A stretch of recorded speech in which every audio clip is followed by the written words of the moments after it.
Newsroom is coming up very shortly. There is so much to talk about. The forum last night, man of the people, a great leader, how did he do? And also the huge row in the Labour Party over the belated suspension, effectively, the candidate over his anti-Semitic comments. Yes, is this the biggest crisis so far in Keir Starmer's leadership? Will it affect your vote? Also, of course, we have got to talk about Shrove Tuesday, haven't we? Pancake Day. Boy. I've got a cracking joke for you, Andrew.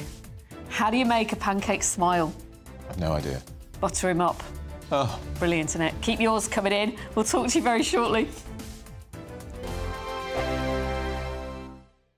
Tired of the usual focus-tested, pre-prepared Westminster runaround? Well, so am I. So you want higher taxes? Is your department to blame for this? Are you rethinking this policy? Every Sunday at 9:30, I'll be sitting down with those in power to get the truth about the issues affecting you. Let's be honest, we've known about the cost pressures of this project for years, not months. That's the Camilla Tominey Show, a politics show with personality. On GB News, the People's Channel, Britain's news channel. Britain's Newsroom, weekday mornings from 9:30. The EU rules are trying to choke even that. Yeah. And I just think, I would join this protest in a heartbeat. And you are right to point out this stuff about them being right-wing. How dare they slate them as right-wing when these are real people whose livelihoods are And remember, being a lot of trashed. people who work in the farm industry, Malone, get paid very little money. They get paid. Agricultural workers are very badly paid. They get paid nothing, Pierce. And, the profits... I think on Clarkson's Farm, I read somewhere that I saw that when you sell it like a sheep's skin, it's 30 pence or something. Right. And you say, what? Yeah. And so you wonder how they can manage that. And I think after a year, Clarkson made a handful of pounds. He made like 90 quid profit or something. In a whole year working. But Carol makes a really good point, though, doesn't she, Nikki, about this idea that we go to the supermarkets, we shop there, we eat our food, we don't often give it a thing. And the farmers have become so frustrated by this idea that they are not respected. Absolutely. I mean, they're running what are effectively small businesses, often family businesses that have been passed down through generations. They also tend to know the land and the animals better than anyone else in those areas. I am all for green protests, I'm all for climate change activism, but actually... the only way you can do that is gradually. It's exactly what we've seen with Port Talbot. You can't just go in and say, you're not going to do it anymore this way. You've got to do it this way instead. The Tata Steel thing. Yes, exactly. Yeah. You've got to do it this way instead. Lots of farmers are on board with protecting the planet, but they can't do it overnight. You've got to give them time. Yeah. So they're protesting, they're saying no farmers, no food. When well, you say can't you get any more support obvious. some of these environmental protests, you're not one of these closet supporters of Just Stop Oil, are you?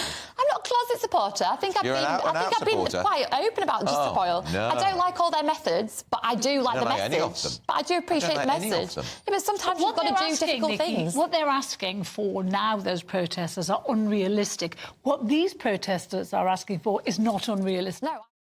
2024, a battleground year. The year the nation decides. As the parties gear up their campaigns for the next general election. Who will be left standing when the British people make one of the biggest decisions of their lives? Who will rise? And who will fall? Let's find out together. For every moment, the highs, the lows, the twists and turns. We'll be with you for every step of this journey. In 2024, GB News is Britain's election channel.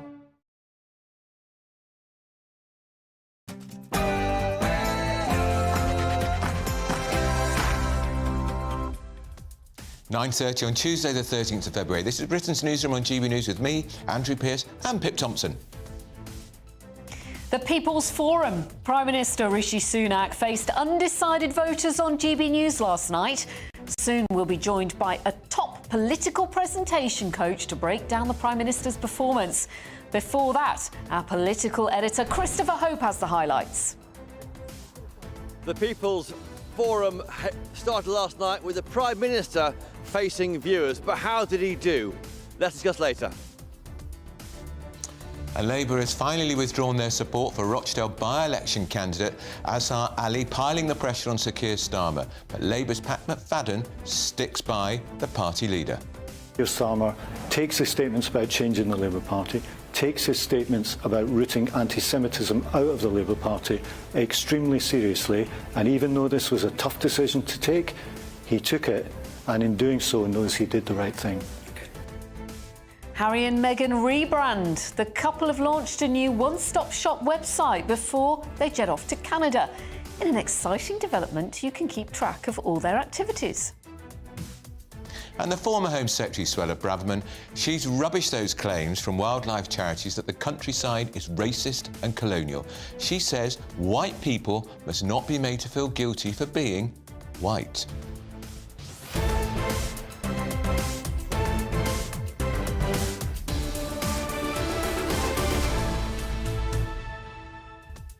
What are your thoughts on all that and more? Do let us know, won't you? gbviews@gbnews.com. We might even read out a couple of your Pancake Day jokes as well. Yes, particularly if they're better than Pip's. Which was terrible. Let's get your headlines now. Here's Tatiana.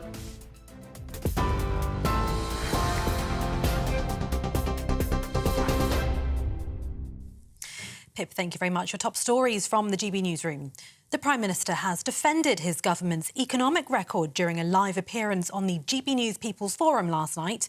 Rishi Sunak told voters in North Yorkshire that the government's economic plan was starting to work. He answered an array of unvetted questions on the economy, housing, education, tax, the NHS and even the COVID-19 vaccine. The Prime Minister said all the UK's economic indicators were heading in the right direction. Plan is working. You can see that on the economy. You can see it in lower taxes. The alternative is going back to square one with the Labour Party. He can't tell you what he's going to do differently. He doesn't have a plan, and that means we won't get the change that our country deserves. That's the change.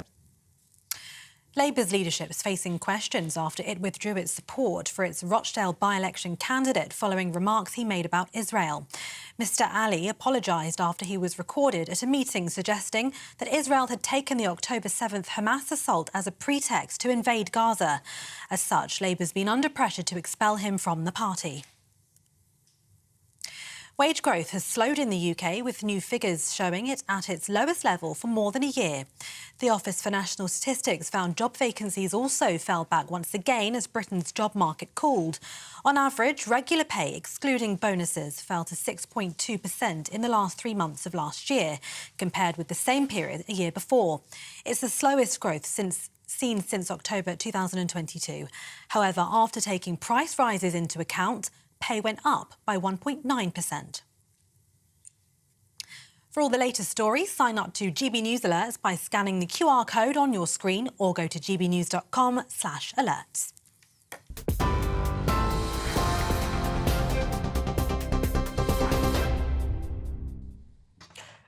Chair misfunction. Chair malfunction. Sorry about that. I was very nearly on the floor. Yeah, probably the best place for I'm me. looking way taller, I think. Anyway, we'll sort that out. We will. I feel like that. Yeah, I need a bit more headroom there. But anyway, I will lower my stool shortly. Welcome to Britain's Newsroom on GB News with Andrew Pearce and Pip Thompson. Hope you're ready for it, because we're not. We are now. We are now. Now, the election year has really kicked off, hasn't it, with Rishi Sunak facing those undecided voters during last night's GB News People's Forum. Yes, our political editor, Christopher Hope, looks back at the event. Please welcome the Prime Minister, Rishi Sunak. Prime Minister Rishi Sunak put himself in front of the first ever GB News People's Forum. And his message was don't risk his plan to improve the UK's prospects by voting Labour at the general election expected within the next 12 months. At the end of it, either Keir Starmer or I am going to be Prime Minister, right? And a vote for anyone who is not a Conservative candidate is simply a vote to put Keir Starmer into number 10. So the question... And the PM used Labour's crisis at the Rochdale by-election to illustrate why he thought voting for Labour was such a risk. Keir Starmer has been running around for the last year trying to tell everybody, OK, the Labour Party's changed, right? Well, look what just happened in Rochdale. Until, as apparently literally 5 minutes before I walked on tonight, under enormous media pressure, has decided to change his mind. That's not principled. He was on less sure ground over the NHS, a topic which was mentioned several times during the hour-long grilling. And he had to admit that NHS waiting times would only fall if doctors stopped striking. But look, we haven't made enough progress, in spite of all those things I've told you about, which is a lot. The NHS is doing more than it's ever done before. We haven't made enough of a dent in the waiting list. Now, we've practically eliminated the number of people waiting the longest, 2 years, 1.5 years. But overall, the waiting list has largely risen over the past year. The good news is, though, we saw that it started to fall. because we didn't have strikes for a period at the end of last year. And that has been a real challenge, and I'll just be honest with you about that. But in November, first month where we had absolutely no strikes in the NHS, do you know what? The waiting list fell by 100,000. The conversation got heated when an audience member asked why the government hadn't done more to address those injured by the COVID vaccine. I want you to look into my eyes, Rishi Sunak, and I want you to look at the pain, the trauma and the regret I have in my eyes. We have been left with no help at all. When are you going to start to do the right thing? The vaccine damage payment scheme is not fit for purpose. The Prime Minister was somewhat surprised that none of his audience members had asked a question about the cost of living crisis. I am genuinely surprised we've not had any questions about the economy, the cost of living, right? So that I'm just genuinely puzzled by that. All right, here we go. So that would be the first time I've ever done one of these where that hasn't come up. I can't imagine all of you are really happy about the tax you're paying and don't want to complain. Well, so I mean, there's no one got an economy, cost of living, tax question. Right, here we go. Okay. Now we got some people, right. And if nothing else, the variety of the questions offered to the Prime Minister at the People's Forum shall be a challenging year for him, as he seeks to convince voters that after 14 years in power, the Tories are worth a 5th term in office. So what did you make of it? What did you make of it, Mr. Mann? I mean, do you think he's improved his electoral chances at all? I do, because there's a lot to lose in these things. It can go horribly wrong. There was no gaffe. I think he was quite smooth, perhaps a bit too smooth. But I think he's a nice bloke, and I think that came over. He didn't seem... I mean, Labour will go on and on about how he's privileged and rich and couldn't possibly know how it is for people in the cost of living crisis. But no, I think it was all right. And I think one poll suggested 50% approval from that audience, and most of them, when they went in, hadn't made their mind up. So I think he did all right. Yeah, although I felt a little bit like when you saw Andrew, Christopher Hope, our political editor, vox-popping people as they came out, I felt a lot of them were just quite underwhelmed. They didn't think he was bad, but they didn't... They didn't really have a spring in their step, did they? Yeah. They weren't sort of saying, oh, we loved what he had to say. And what did we learn? Did we learn anything more about the Prime Minister? No. And we didn't, did we? And there was no giveaway. There was no big policy announcement. I wouldn't have expected that in that forum. But I think he handled himself, and he has been criticised for being somewhat tetchy quite often in interviews with the media. He didn't come across as tetchy at all. He did come across as very pleasant. I found him quite warm. He just didn't seem like a fighter. He didn't seem like he's on the front foot. Is he a charismatic leader? Charismatic? Wouldn't say charismatic. No, he's very polite. Yeah. Let's talk to someone else who's very polite, and that is our political editor, Christopher Hope, who is in County Durham for us this morning, where that People's Forum took place. Well, Christopher, you're in a better position than us to tell us your observations. What do you make of Rishi Sunak's performance? Well, morning, Pip. Morning, Andrew. Yeah, Pip, I think you make a very good point there. That long line of people I interviewed as they left the big club in Newton Aycliffe last night, they weren't that convinced, but we did a straw poll as they left where they put lolly sticks into boxes saying who they'd like to vote for. 50% came out for the Tory party in that straw poll, 36% undecided, 14% for another party, and they went in there undecided or not committed to a party. So I think number 10 would say that's a job well done. And the idea, I think, behind it was to show off the Mr. Sunak that I'm privileged to see in my role as political editor, someone who is passionate about cutting taxes, is passionate about dealing with the small boats crisis, trying to help get people treated more quickly on the NHS if they can get past the strike action.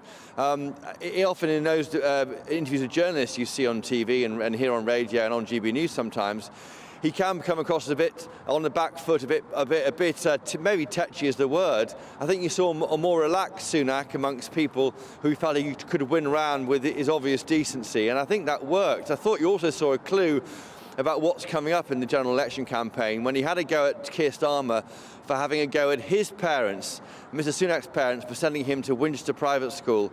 Of course, we know that Labour want to add VAT to private school fees if they win power, and he sees that as an attack on his parents. That was fascinating. The overall message, though, was stick with the plan. Give it time. There's been a pandemic. There's been an energy shock caused by the war in Ukraine.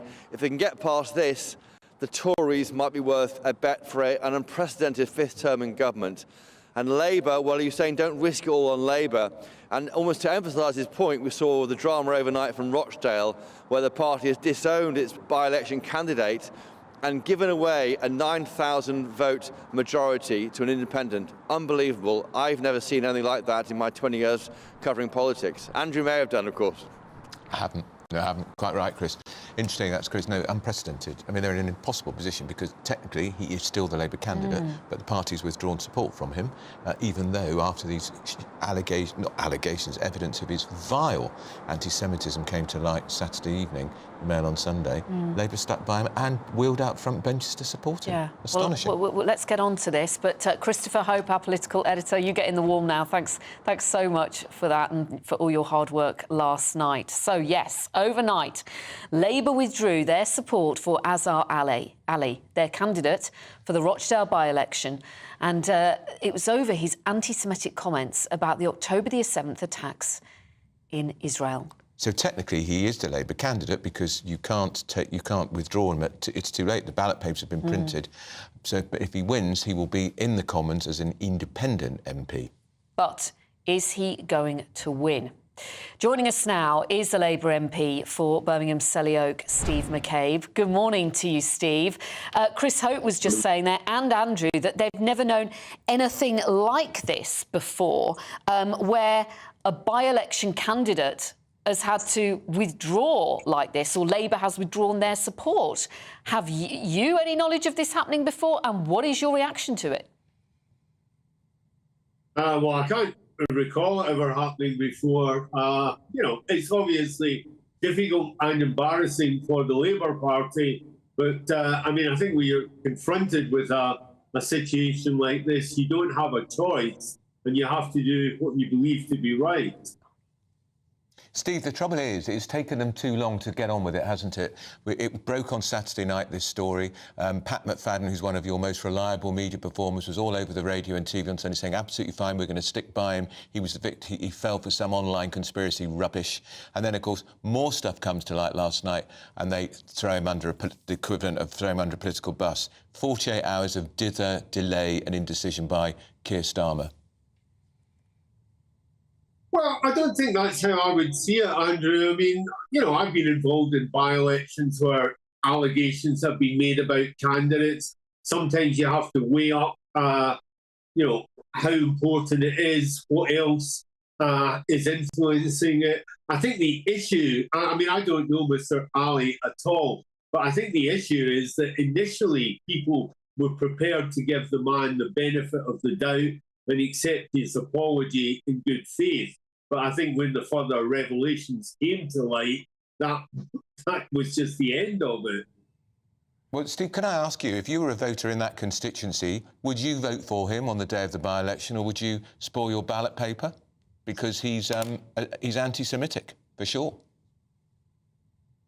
Well, obviously, I have no idea what the voters in that constituency will do. I feel very sorry for them. They've lost a really respected MP in Tony Lloyd, someone who was admired and respected across the House of Commons, and now they've been faced with virtually no choice at all. I think it's a terrible situation. You didn't answer the question. Well, as I say, I wouldn't vote for him. If you're asking me directly, no, I wouldn't. Very interesting. All right, that's Steve McCabe, always tells it as it is, Labour MP for Selly Oak. Interesting. Wouldn't support the guy who was on the ballot paper as the candidate for the Labour Absolutely. Party. And don't forget, there's two former Labour Party candidates who are on the ballot paper now. Let's have a look. We have to read all the candidates out. That is the law in the Rochdale by-election. So they are Azhar Ali, who is still the official Labour Party candidate, Mark Coleman, Independent, Simon Danjett, Reform UK, Ian Donaldson, Liberal Democrat, Paul Ellison, Conservative, George Galloway, Workers' Party of Britain, Michael Howarth, Independent, William Howarth, Independent, Guy Otten, Green Party, Ravin Rodent Subordinate, Official Monster Raving Looney, David Tully, Independent. Up next, we're going to be joined by a leading political presentation coach to give his expert opinion on how did Rishi perform at the GB News People's Forum last night. A leader, a man of the people? What do you think? You're with Britain's Newsroom on GB News. When the news happens, it happens here. And really important breaking news. Breaking news this morning. On TV, radio and online, the news starts here on Britain's Newsroom. All the biggest stories and the answers that you need from across the UK and beyond. Join Britain's Newsroom from 9:30 on GB News. The People's Channel, Britain's news channel. The Camilla Tominey Show, Sunday mornings from 9:30. We had Grant Shapps on last week. He was talking about how defence spending is now creeping up to 2.25% of GDP. Ben Wallace's predecessor suggested it should be 3%. We hear that we've got the smallest army, I think, since the Napoleonic Wars. Numbers are down. There's a question as to whether we can staff frigates in the Red Sea. Why haven't we sent aircraft carriers? What's your impression of the situation? Well, I don't think it matters how much you spend, it's how effectively you spend it. And we spend it very ineffectively. We have lots of scandals about defence spending. And I think partly because of the monopoly position of some of our defence suppliers, we don't get good value and we don't get reliability. This latest story in the Telegraph is that HMS Diamond, which is our ship, which is out there defending the Red Sea, doesn't have the capability of firing a missile from the ship to the land, so it can't participate in the attacks on the Houthis. So in order that we can participate in the attacks, we're flying RAF aircraft from Cyprus, which is a very long way away. When I was Defence Secretary, I ordered cruise missiles for our nuclear-powered, but not nuclear-armed submarines. And I think we have 6 or possibly 7 of those. But last autumn, it was reported that 5 of those were out of commission, were not available. We have about 21 aggressive surface ships. So we've got 2 aircraft carriers, then we've got frigates, and we've got destroyers. But at any one time, you can count on about half of those not being available because they're under refit or whatever. So we have a minimal surface fleet now. And for whatever reason, it doesn't seem that we're able to deploy a submarine to the area that can fire cruise missiles. Our 2 aircraft carriers, built at enormous expense, are sitting in Portsmouth. Which seems to most people ludicrous, well, at least with what's going on. It doesn't seem ludicrous to me. I'm Andrew Doyle. Join me at 7 o'clock every Sunday night for Free Speech Nation, the show where I tackle the week's biggest stories in politics and current affairs with the help of my 2 comedian panellists and a variety of special guests. Free Speech Nation, Sunday nights from 7 on GB News, the People's Channel, Britain's news channel. In the GB Newsroom, we bring you the news as it happens. With our team of dedicated journalists across the UK, we're ready to give you accurate reporting every day. When the news breaks, we'll be there with bulletins on GB News, the People's Channel, Britain's news channel.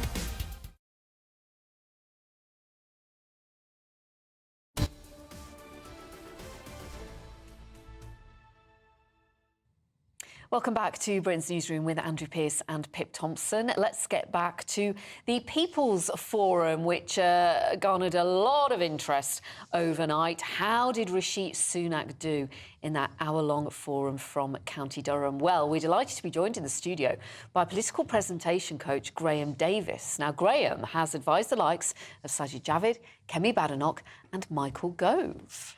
What did you think, Graham? Morning. Well, an unlikely set of congratulations. Congratulations to GB News for smashing through the TV format sound barrier. Yeah. A PM, unmoderated, unfiltered, unleashed. But also bigger congratulations to Rishi Sunak for having the sheer cojones to do it.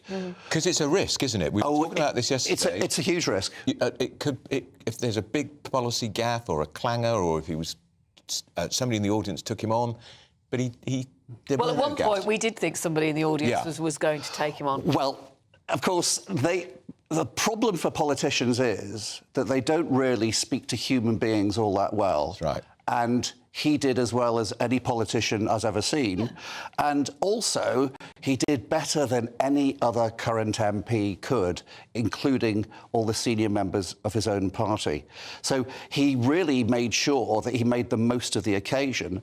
And also, in the current climate, bearing in mind that on your slightly small sample straw poll, he got 50% of the vote at the end, and the opposition only getting 14% of the vote. At the moment, a win of any sort must be a good thing. They need a win. And now, you've been coaching politicians here. Did you detect signs that he'd been coached?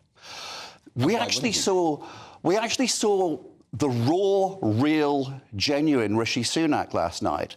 There were a few ticks, there were a few problems he had that actually showed that he hadn't been coached in some ways. The continuous use of the word right. Oh, it drove me nuts. Yes, indeed. I think he said it probably about 100 times during the 60 minutes. But the thing is, for Rishi, that is his tell in a poker sense. When he's really trying hard to get through to an individual or to an audience, that's the indication that he's making as much effort as he can. Well, Graham, we're talking a lot about him. We haven't seen him. So let us just zoom in on some of the highlights from last night. So this is when the Prime Minister is answering a question about Rwanda. Have a listen. Great question. Right, I'm sure this is on all of your minds, so I might take a few extra minutes, if that's all right, Stephen, to kind of get into this properly. Look, why did I say stopping the boats as one of my 5 priorities, right? It's because I think illegal migration is profoundly unfair. Right? I actually think our country is based on a sense of fairness, right? We are a people that we wait our turn, we put in our fair share, we play by the rules, right? And illegal migration actually breaks that sense of fairness. It erodes the sense of trust in our system. He sidestepped it, really, and I heard 3 rights in that sentence as well. Yes, it comes across as a sidestep, but remember, this is somebody who went to Stanford and Oxford. He does have a certain academic approach. He has the urge always to give the factual and intellectual context before giving an answer, especially in this format, which gives him the chance to have a lengthy answer. And unfortunately, it sometimes comes across as evasion and avoidance.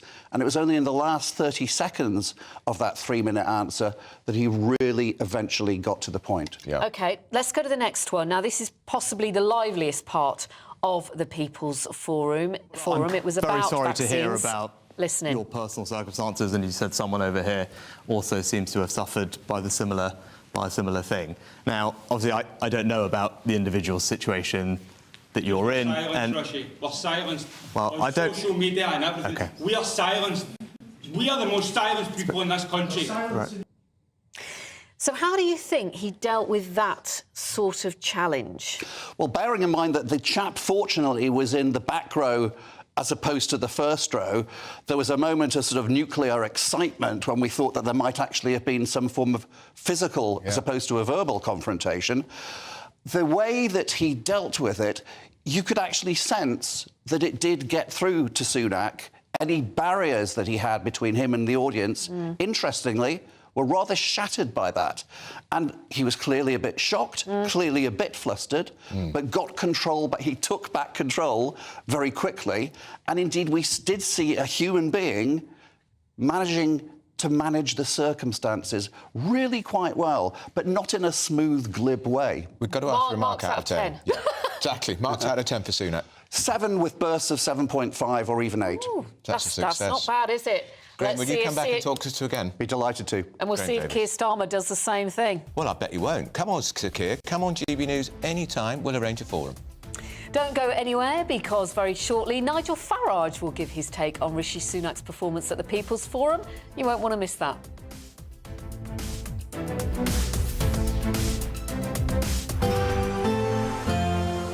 A brighter outlook with Box Solar, sponsors of weather on GB News. Good morning, welcome to your latest GB News weather update with me, Annie, from the Met Office. After some early sunshine, rain will spread eastwards through the course of the day, and it will turn much milder as well. So still some sunshine to come through the rest of the morning for parts of Scotland and many eastern areas of England. However, from the west, the rain is fast approaching. We'll see some heavy bursts as well, particularly across the coast and over the high ground throughout this afternoon. Across Scotland, though, after some early showers, it will turn much drier through the afternoon, and it's here where where the best of the afternoon sunshine will be. In the south, though, the temperatures will rise as the day progresses and we'll see highs of 12 or 13 degrees, but there will be very limited sunshine here. Through the course of the evening, the rain will persist for many northern and western areas of the UK. However, the far north of Scotland being the exception, where we'll see long-lived clear spells and probably a sharp frost by tomorrow morning. Further south, though, will be far from a frost with lows of only 10 or 12 degrees. But there will be quite a brisk southwesterly breeze. So some blustery showers across central and southern areas of England and Wales, and some persistent rain to come through Wednesday, particularly across southern Scotland and across the south coast as well. In between these areas, it will stay fairly cloudy with some drizzly rain on the hills and coasts. But again, on Wednesday, it's the far north of Scotland where the best of the sunshine will be. However, in the south, we'll see highs of around 15 degrees on Wednesday. See you later. That warm feeling inside from Boxed Boilers, sponsors of weather. Wake up to the headlines with Headliners every morning at 5 a.m. We treat you to the day's biggest stories before anyone else, 7 days a week. You can catch up on everything you need to know before you've even had your kippers. Headliners every morning at 5 a.m, only on GB News, the People's Channel, Britain's news channel. Good afternoon, Britain. Weekdays from midday. Chris, what is the preferred way in which the police go about their business at the moment? There's these two strands of thinking. Evidence-based policing versus bobbies on the beat. It's very, very difficult. The problem that police have got, basically, is that they're too thinly spread, and it's too much is expected of them. There's a long list, isn't it? Every month we hear police need to do more about this, police need to do more about that, and police do their best. They're overwhelmed with bureaucracy. I mean, when I was a young PC, if I took a shoplifter in, then I'd be in and out within an hour. You take a shoplifter in now, and you're doomed for the rest of your shift for 6 or 7 hours dealing with the bureaucracy. Police want to get back in those communities because community policing is really the core of policing. But such are the demands on their time at the moment, and the bureaucracy, and the fact that they are struggling now to retain experienced officers. People are hemorrhaging out of the police, and new recruits coming in haven't got that experience, and there's a good chance they may not stay anyway. So there's all sorts of problems. And for the Home Secretary to glibly say he wants more done, frankly, clearly shows he's got no understanding of the pressure police are under, and of course the constant criticism that they face across the board. Very rarely do you actually hear of police officers getting praised for acts of bravery or acts of compassion. So there's a problem with morale in the police force, and it's clearly a problem with the Home Secretary, who needs to get out there and talk to officers on the front line who frankly are struggling. And last night, of course, was a graphic example. Every Sunday from 11, join Michael Portillo. There will be topical discussion, looking at the week before and the week to come. So kick back and relax at 11 a.m. on Sundays on GB News with me, Michael Portillo. GB News, the People's Channel, Britain's news channel. When the news happens, it happens here. And really important breaking news. Breaking news this morning. On TV, radio and online, the news starts here on Britain's Newsroom. All the biggest stories and the answers that you need from across the UK and beyond. Join Britain's Newsroom from 9:30 on GB News. The People's Channel, Britain's news channel.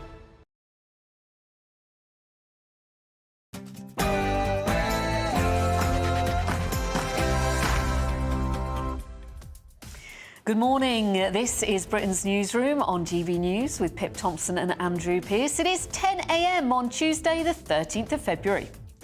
And the People's Forum, the Prime Minister faced undecided voters on GB News last night. How did he come across? Man of the people, a great leader? Nigel Farage is going to give his verdict very soon. Labour withdraws their support for Rochdale by-election candidate Azhar Ali, piling the pressure on Sir Keir Starmer. Labour's Pat McFadden stands by the party leader. Keir Starmer takes his statements about changing the Labour Party, takes his statements about rooting anti-Semitism out of the Labour Party extremely seriously, and even though this was a tough decision to take, he took it, and in doing so knows he did. Harry and Meghan rebrand. The couple have launched a new one-stop shop website before they jet off to Canada. It's an exciting development, apparently. You can keep track of all their activities. I can't wait. The Justice Secretary is seeking an urgent meeting with the Parole Board after it granted double child killer Colin Pitchfork an appeal to reconsider his case. And the former Home Secretary, Suella Braverman, has rubbished claims from those wildlife charities that the countryside is racist and colonial. She pleads white people must not be made to feel guilty for being white.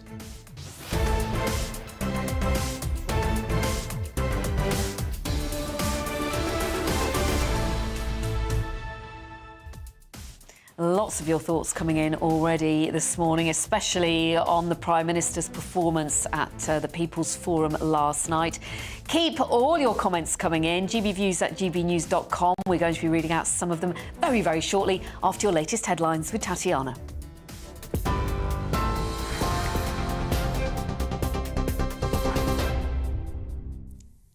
Pip, thank you. 1 minute past 10. Your top stories from the GB Newsroom. The Prime Minister's defended his government's economic record during a live appearance on the GB News People's Forum last night. Rishi Sunak told voters in County Durham that the government's economic plan was starting to work. He answered an array of unvetted questions on the economy, housing, education, tax, the NHS and even the COVID-19 vaccine. The Prime Minister told the People's Forum all the UK's economic indicators were heading in the right direction. Plan is working. You can see that on the economy. You can see it in lower taxes. The alternative is going back to square one with the Labour Party. He can't tell you what he's going to do differently. He doesn't have a plan, and that means we won't get the change that our country deserves. That's the change that I want to deliver for all of you. Labour has withdrawn support for Rochdale by-election candidate Azhar Ali over comments he made about Israel. Mr Ali apologised after he was recorded at a meeting suggesting Israel had taken the October 7th Hamas assault as a pretext to invade Gaza. As such, Labour has been under pressure to expel him from the party. Labour MP Steve McCabe told GB News he would not vote for Mr Ali. I've been involved in by-elections where allegations have been made about candidates. Sometimes you have to weigh up, how important it is, what else is influencing it. I think the issue, I don't know Mr. Ali at all, but I think the issue is that initially people were prepared to give the man the benefit of the doubt and accept his apology in good faith. But I think when the further revelations came to light, that was just the end of it. Wage growth has slowed in the UK, with new figures showing it at its lowest level for more than a year. The Office for National Statistics found job vacancies also fell back once again as Britain's job market cooled. On average, regular pay, excluding bonuses, fell to 6.2% in the last 3 months of last year, compared with the same period a year ago. It's the slowest growth since October 2022. However, after taking price rises into account, pay went up by 1.9%. Employers and landlords who allow illegal immigrants to work for them or rent their properties will face much tougher penalties. Fines for rogue businesses employing undocumented migrants have tripled, the biggest rise in more than a decade. The penalty for a company hiring an illegal migrant has risen to a maximum of $45,000 for each worker for a first breach. It could increase to $60,000 for repeated breaches. Ministers believe the crackdown will help reduce the pull factor for migrants considering crossing into the UK illegally. The Housing Secretary is going to put pressure on London as he pushes for all local councils in the capital to build more homes. Michael Gove wants all councils in England, in fact, to build homes on brownfield sites under new plans. It's part of a wider effort by the Conservatives to boost house building, with younger voters in particular expressing concerns about the difficulty of getting onto the housing ladder. Under recently proposed reforms, it will become harder for the largest city councils to refuse construction on previously developed brownfield land if local housing targets aren't met. Housing Minister Lee Rowley admitted to us earlier house building has slowed and the government needs to go further. Some of our urban areas, some of where there is lots of brownfield sites, are just not building enough. The Mayor of London, where I'm standing today, he's not built enough houses in the past few years. So we absolutely need to build more homes, but we want to build them in the right place. And where councils, where mayors are not doing the right thing, we need to hold them to account. The bar for refusal on brownfield sites needs to go higher, and it's all part of our long-term plan for housing. It's about showing that the government is serious about tackling the challenges that we are seeing. And 12 people have been injured after a fire broke out at a water park in Sweden.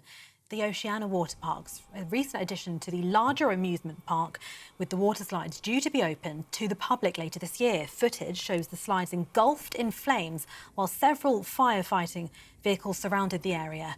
Thick plumes of smoke were seen bellowing from the water slides as they toppled over from the heat. Officers evacuated a hotel and nearby offices, warning residents to stay inside because of the smoke. The cause is still unknown.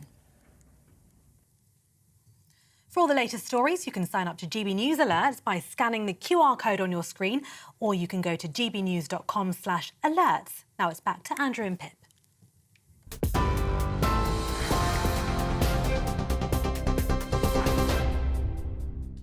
Thanks, Tatiana. Welcome back to Britain's Newsroom. Let's see what you've been saying at home about this People's Thought Forum last night. Susan, good morning. Capital letters, wishy-washy Rishi. You say you thought he was a letdown, totally underwhelmed. He did not say anything he has not said dozens of times before, not a leader, and totally out of touch with real people.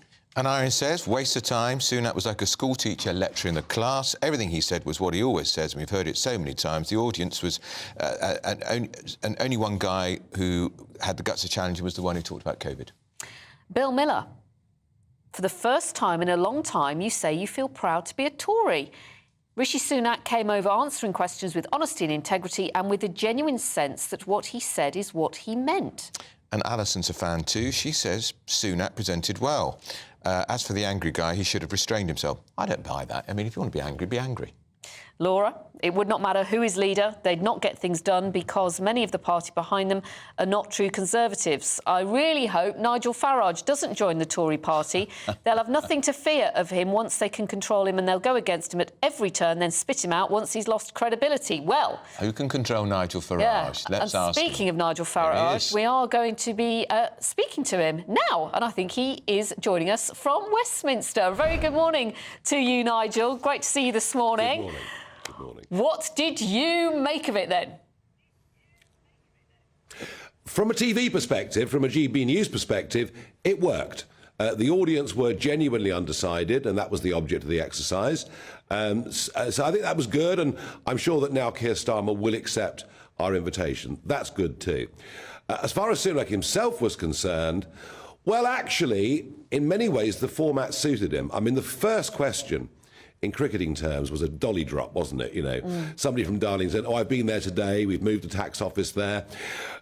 He was approachable enough, but I thought the answers were all very formulaic. You know, we've heard every single one of them before. They get repeated over and over and over. But the problem with the downside was he wasn't challenged. He says, we're cutting your taxes. Well, no, actually, you're dragging millions into the 40p tax band. He goes on saying, we're cutting the debt. No, you are not cutting the debt. You know, on Stop the Boats, oh, well, you know, suddenly 25,000 young men coming illegal is seen to be a victory. And there was no method given, no way of anyone coming back at him. So I think he had a very soft run, and I think he will have left it feeling pretty happy. Yeah, and because yes, and I mean, you saw that straw poll, Nigel, albeit a very small basis. It was an undecided audience. 50% backed him. I think Downing Street would take that as a victory. Oh, I agree. No, look, it was a good evening for Sunak. He was able to put out the standard spin messages without being challenged. The format suited him, just as it will suit Starmer. You know, if you don't have an interlocutor, a sort of, you know, Alistair Stewart type in the middle, then they can get away with saying pretty much anything. You say that you're pretty sure Sir Keir Starmer will do the same thing and he will take part in a people's forum. How do you think he would fare? Do you think he's more comfortable in front of an audience than Rishi Sunak is?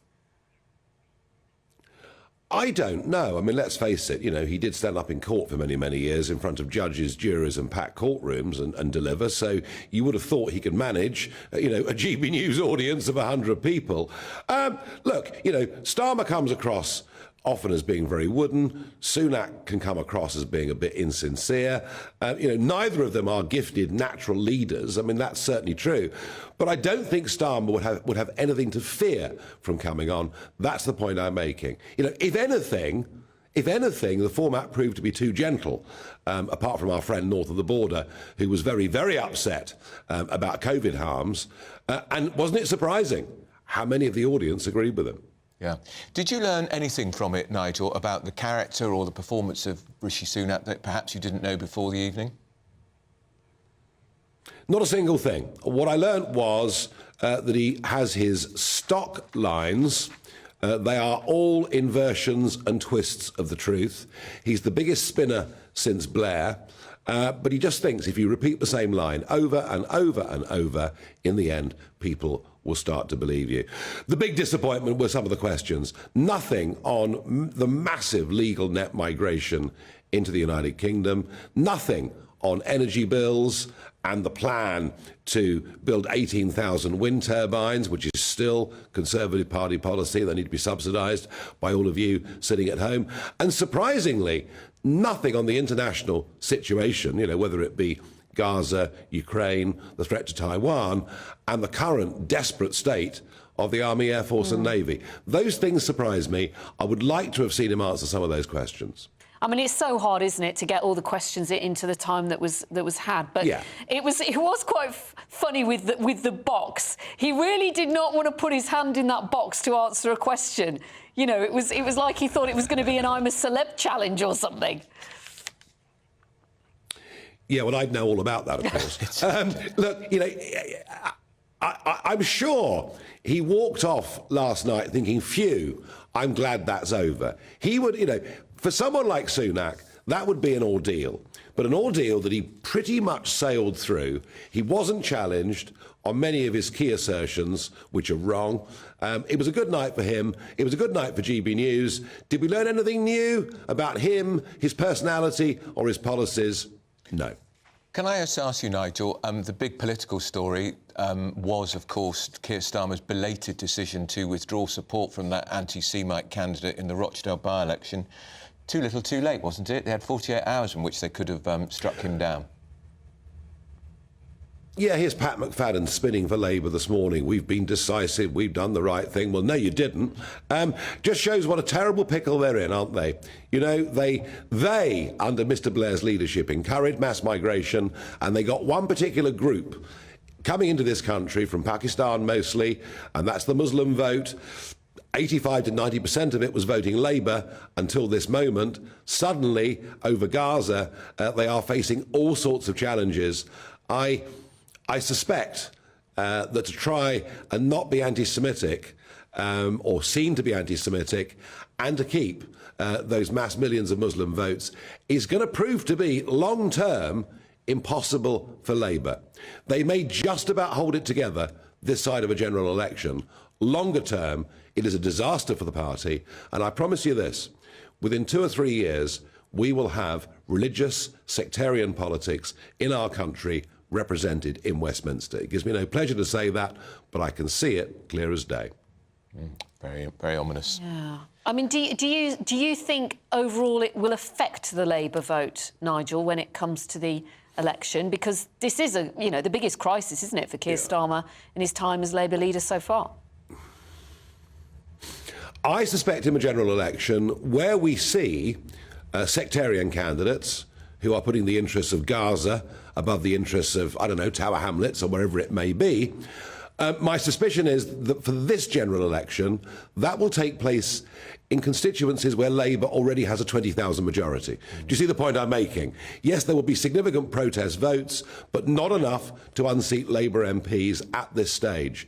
But I can see going on to the general election after this, a very, very different political situation in many of our inner cities and towns in the north of England.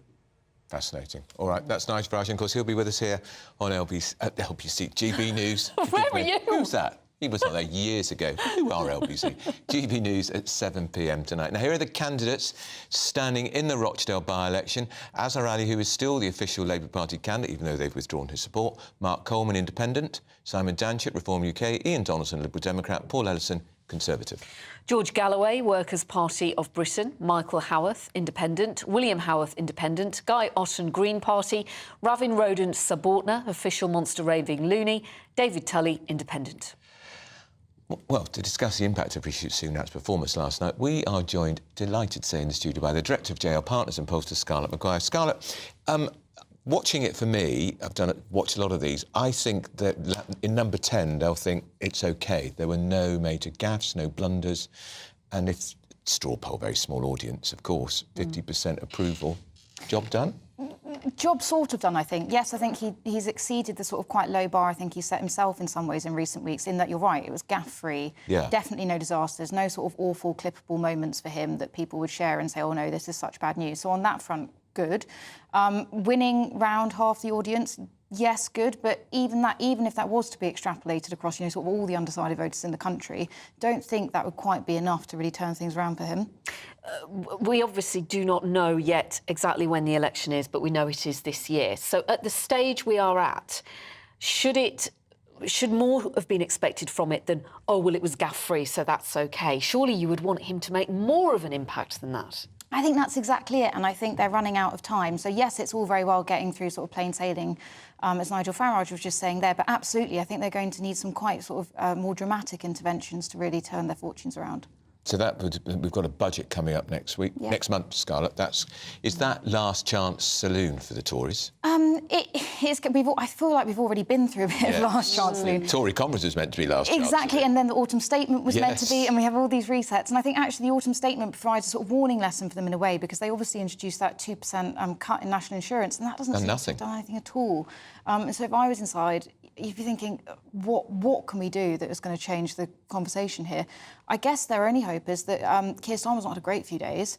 Maybe they're hoping that splits in the Labour Party begin to sort of emerge, that the Labour Party continue to make some unforced errors, because at the moment they've been disproportionately on the Conservative side, but even then... And Nigel, referring to the Muslim issue, there are 3 Labour MPs currently suspended because of perceived anti-Semitic comments, which they deny, of course. And we've seen more and more candidates are being put forward as independent Muslim candidates in Labour-held seats. Wes Streeting, for instance, the Shadow Health Secretary, one of their stars, has got one, and he's got a majority of only 5,000. Could they make an impact at the election, or is Nigel right, it could probably be the election after? Yeah, I don't know. I think it's sort of too far in the future to look maybe at the election after. This time round, I mean, there's a couple of MPs that you think, I think, are very worried about their seats. In fact, and if anything, I think it's probably more places like Bristol, where Labour are already facing a threat from the Greens. The Greens did very well there last time around. They'll be looking to improve on that this time around. And then if they can also play into anxieties about the Israel-Gaza conflict, then that might stand the Greens in good stead. But I'm not sure this time whether we'll see a big impact. And Rishi Sunak talked last night about if you do not vote Tory, you're going to give a vote to Labour. Sorry, not give a vote to Labour, give a vote to Reform and Labour will get in. So vote Reform, you're going to get Labour. Do you think that is cutting through to the public? Exactly. So I don't think that message is cutting through to the public yet, but I think it's been interesting because we've seen Number 10 pivot to that, really. I think they've actually basically look like they've sort of given up on the ones who've already gone to Labour. The Conservatives, they've lost to Labour. They think, OK, they're staying there. And the best they can do is try and win back these undecideds, like you had in the audience last night, or people who've gone to Reform. And, yeah, trying to hammer out that message. And actually, it's interesting because a vote for Reform might not just mean a sort of vote for Labour in that you might let in Labour, who otherwise would not have potentially taken that seat, but it could also mean a vote for the Lib Dems. There'll be lots of seats in the country as well where the Reforms could potentially gift it to the Lib Dems. Does it still feel to you like it's game over for the Tories? It does feel really bad for them. I think they started a year in an incredibly bad place. This week we've had a bit of distraction because Labour Party's going through its own difficulties, which we've not seen actually a huge amount of. big questions for Labour. But I think already you can see that journalists are already talking about, oh, well, this shows that it's going to be a problem when they govern or whatever. They seem to be, in a way, already looking past the next election. And it doesn't look good for the Conservatives. And there's a couple of by-elections coming up on Thursday. We won't get into the details of them with the candidates and things, but they look pretty bleak for the Tories. They look really bleak, and if reports are to be understood, it looks like they're not putting a huge amount of effort to fighting them, which is odd, because somewhere like Wellingborough, yes, we've seen bigger swings than that recently, but it's still something like a 17-point swing it requires. It's a massive Conservative majority, and they probably should be trying to fight it. But it looks like, I'm particularly interested in Wellingborough to see how Reform do and to see if that gives us any indicator how much threat they might be at the next election. But yeah, I think it's not going to be a good week. Because recent polls showed that Reform are neck and neck, if not slightly ahead of the Lib Dems. Who would have predicted that a year ago? It's interesting. So, in terms of raw voting intention, some polls have them ahead. The Lib Dems are a funny one because their votes stack up really, really disproportionately in certain seats where they're more likely to win. So, actually, the Lib Dems cannot do very well in voting intention and still get an awful lot of MPs. They can also not. But it's funny how it works, whereas Reform's vote is much more evenly distributed along the country. So it doesn't necessarily give them sort of the advantage over the Lib Dems, say, in a seat-by-seat battle. But no, it is interesting. Very interesting. Well, I think the big victor last night was GBNews, actually, because I think it all went off rather well, and Prime Minister graced us with his presence. Yes. And now pressure's on Keir Starmer to grace us with his presence too. If you're watching, Sir Keir, do come on. We'd be delighted. Hopefully he will also Scarlett, do a People's Forum. thank you so much for coming on. That's Scarlett Maguire from JL Partners and Posters. And here are the candidates standing in the Wellingborough by-election. There's a lot of them. Nick, the Flying Brick Delves, Monster Raving Loony Party. Ben Habib, Reform UK. Helen Harrison, Conservative Party. Jen Kitchen, Labour Party. Ankit Lovenip J. Malla, Postmortem Independent. Alex Marola, Britain First. Will Morris, Green Party, Andre Pine Bailey, Independent, and Savage Gun, Liberal Democrat, Marion Turner Hawes, Independent, Kevin Watts, Independent. Ooh, still to come. We're going to be crossing over to Manchester next, where there are plenty of sweet treats on offer because it's Pancake Day, and Pip's got a really great Pancake Day joke. Oh, do you want me to tell it again? Go on. Now, or should we make you wait for it? Don't put people out of... Get people will be... They don't understand suspense. How do you make a pancake smile? I don't know. Butter him up. Bum bum. OK, and on that note, I'll go and look for a better joke. We'll be back very shortly. In the GB Newsroom, we bring you the news as it happens. With our team of dedicated journalists across the UK, we're ready to give you accurate reporting every day. When the news breaks, we'll be there with bulletins on GB News, the People's Channel, Britain's news channel. Lee Anderson's Real World. Fridays from 7 p.m. Dr. Jane Jones, who's the clinical lead for Care After Combat. Yep. Jane, thanks for coming. And just tell me a little bit about your organisation. What do you do? OK, well, thank you for having me here so we can talk about Care After Combat. So we are an organisation, a charity, who work into the prison system, working with military veterans who've somehow got involved with the justice system and... So there's quite a high population of ex-servicemen and women in our prisons. Why is that, do you think? So 2014, the government did a review of who was resident in UK prisons, and what they found were that military veterans are the highest occupational group, and this obviously raises some concerns. Yeah. So the government wanted to do something about that, and so they supported Care After Combat initially just as a scoping exercise, really, to see if there was any way we could help these men and women actually, understand the problems that led to offending behaviour and go on to lead successful lives. So what sort of offending behaviour are we talking typically for people that's in prison that's actually served in our armed forces? Primarily, it's violence. Yeah. So that is the highest offence that we work with. Okay. But of course, the military, as with everybody else, it's the full range of offending behaviour. OK, so we're in a pub, Jane, Dr. Jane, and I guess for some people, the odd tip of alcohol is good, a bit of fun of a weekend, relax, let your hair down. But for some people, alcohol is not always their best friend, and I guess that plays a part in some of your veterans that end up inside. Absolutely. So, speaking from my own experience, a good 2/3 of the people I work with have some kind of mental health problem or mental health difficulty, struggling to either adapt into civilian life or with some of the traumas they've experienced during service. People might self-medicate with alcohol to manage some of those thoughts and feelings. Your weekend starts here with Friday Night Live with me, Mark Dolan, 8 till 9 on GB News. Big stories, big guests and big laughs as we get you ready for a cracking weekend. That's Friday Night Live with Mark Dolan. Fridays 8 till 9 on GB News. Bring your own drinks. The admission's free. Have a great Saturday night with me, Leo Curse, on the Saturday Night Showdown. It's a crazy world out there, so come and make fun of it with me, my panel of comedians, and a couple of people who actually know what they're talking about. The Saturday Night Showdown is your front row ticket to the clown show every Saturday, only on GB News, the People's Channel, Britain's news channel.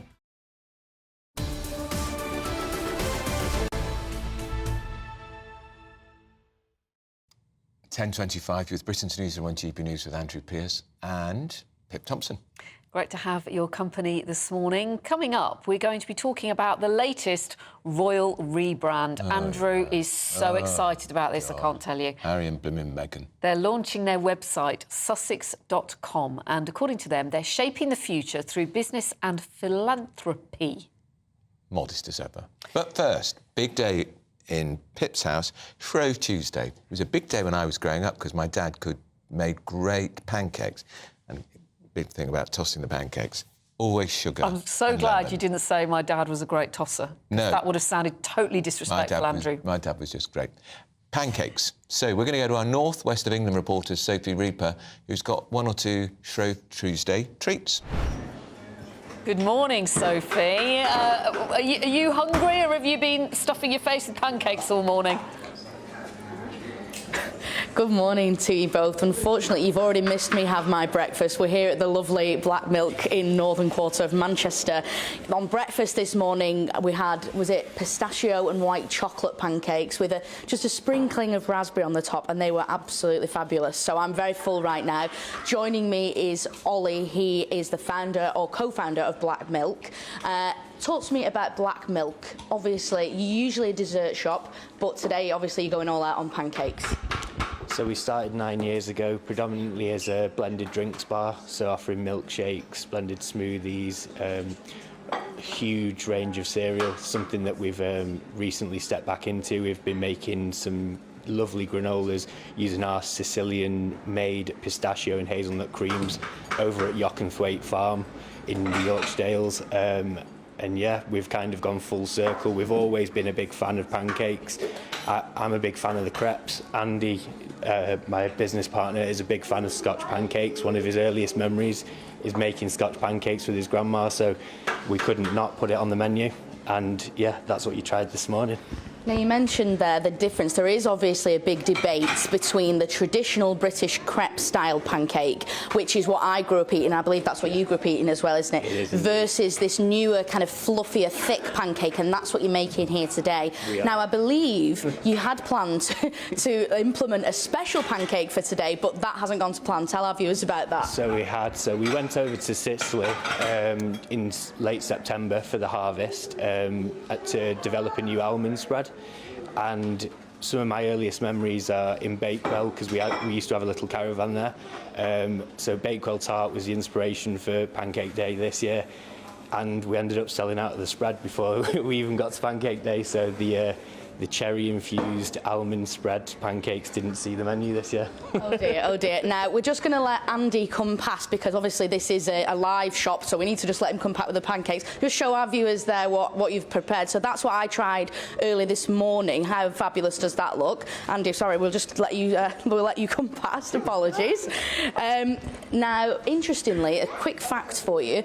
In the UK today, 52 million eggs will be cracked as part of Pancake Day. Isn't that an astounding figure? That is incredible. That is incredible. I mean, you've seen a fair few eggs getting cracked here today too. Already?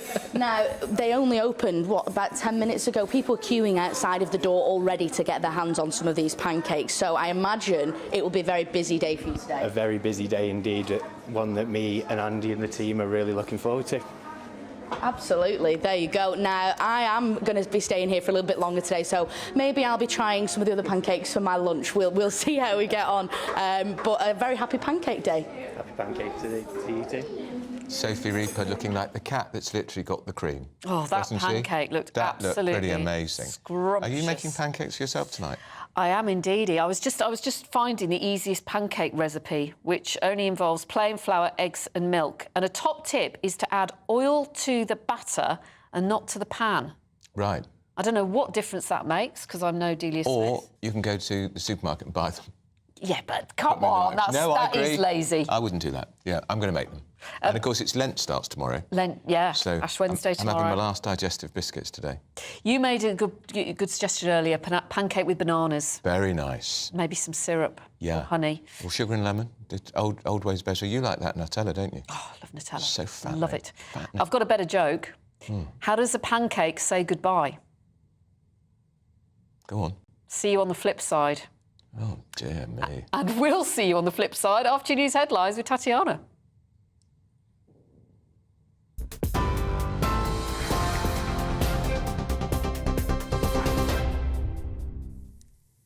Pip, well done. Thank you very much. These are your top stories from the GB Newsroom.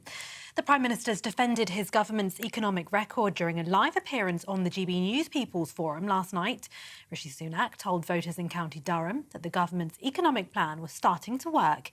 He answered an array of unvetted questions on the economy, housing, education, tax, the NHS and even the COVID-19 vaccine. The Prime Minister told the People's Forum all the UK's economic indicators were heading in the right direction.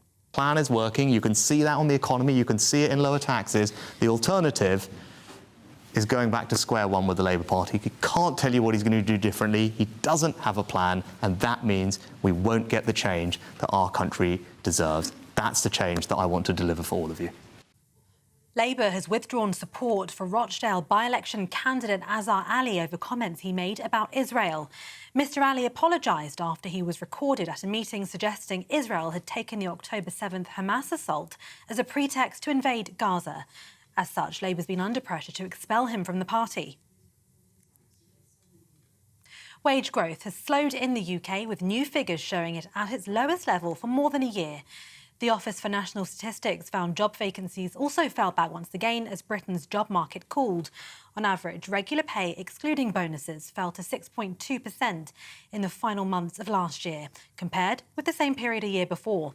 It's the slowest growth since October 2022. However, after taking price rises into account, pay went up by 1.9%. Employers and landlords who allow illegal immigrants to work for them or rent their properties will face much tougher sanctions.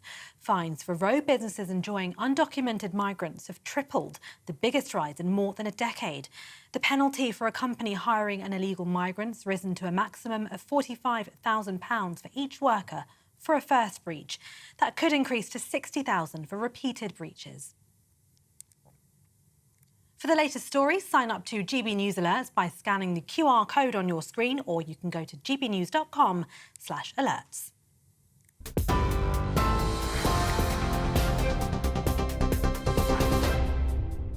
For stunning gold and silver coins you'll always value, Rosland Gold proudly sponsors the GB News Financial Report. Here's a quick snapshot of today's markets. The pound will buy you $1.2662 and €1.1754. The price of gold is £1,601 and 18 pence per ounce, and the FTSE 100 is at 7,574 points. Rosland Gold proudly sponsors the GB News Financial Report. Just bringing a quick bit of news regarding King Charles. We know that he has been at Sandringham, hasn't he, the last few days. It is now said that he has arrived at Buckingham Palace this morning after travelling from Sandringham by helicopter. So he had been staying there because of his cancer treatment, his first cancer treatment, Sandringham in Norfolk. But we understand today he is back in London. Now, is he back to do some work? Or is he back for treatment? We're not sure. Yeah. But we'll give you the latest when we can. Because we were understood that his audience with the Prime Minister that normally happens every Wednesday, that will resume February the 21st. Something like that. Yeah, so that's a week today. So. Yeah. So, but anyway... updated. Yeah, and as soon as we hear anything. Now, lots of you have been getting in touch because you were very agitated or interested in the People's Forum last night with the Prime Minister, the first one he's done, of course, here on GB News. A whole cross-section of thoughts from you today, real mixed bag. Lee says Tories have already lost, principled voters will switch to Reform. If you give them another term after this last 4 years, we are sending the wrong message. Real change needs to come. Tim says he came across very well, but he's still stuck with that vote for us or else line, which is particularly his view about Labour, wasn't it? Peter, good morning. The Sunak Forum was tiresome because the audience was a wooden load of retired elderly people starstruck by a man who just stood there. What a load of guff. I saw the people in the audience last night, retired elderly people. They were a mixture. And the guy who was very agitated about the COVID vaccine, I would say he was very young. I'd say he's probably in his 30s. Yeah, absolutely. But hey-ho, Peter, maybe... I don't know what you were watching. Anyway, we will bring you more thoughts in the next hour or so. But first, we want to talk about a new GB News series, Innovation Britain, where we're looking at the success of British manufacturing around the country.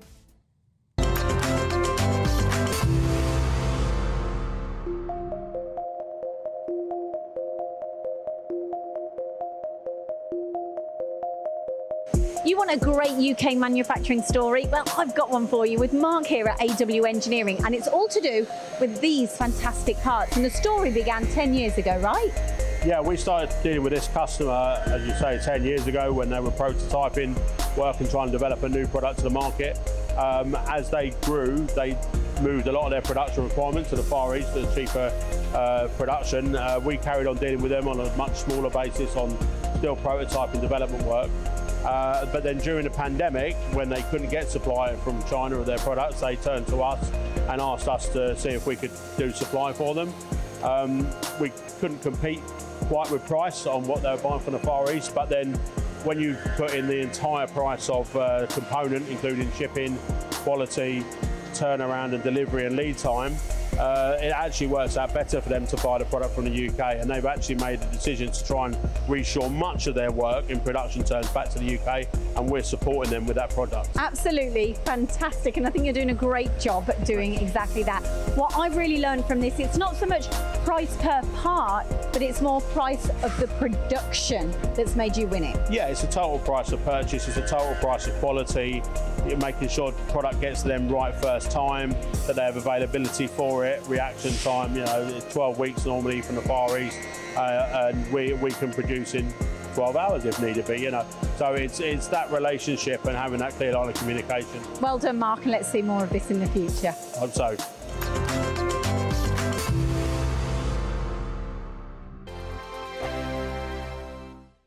Now then, Lee Anderson here.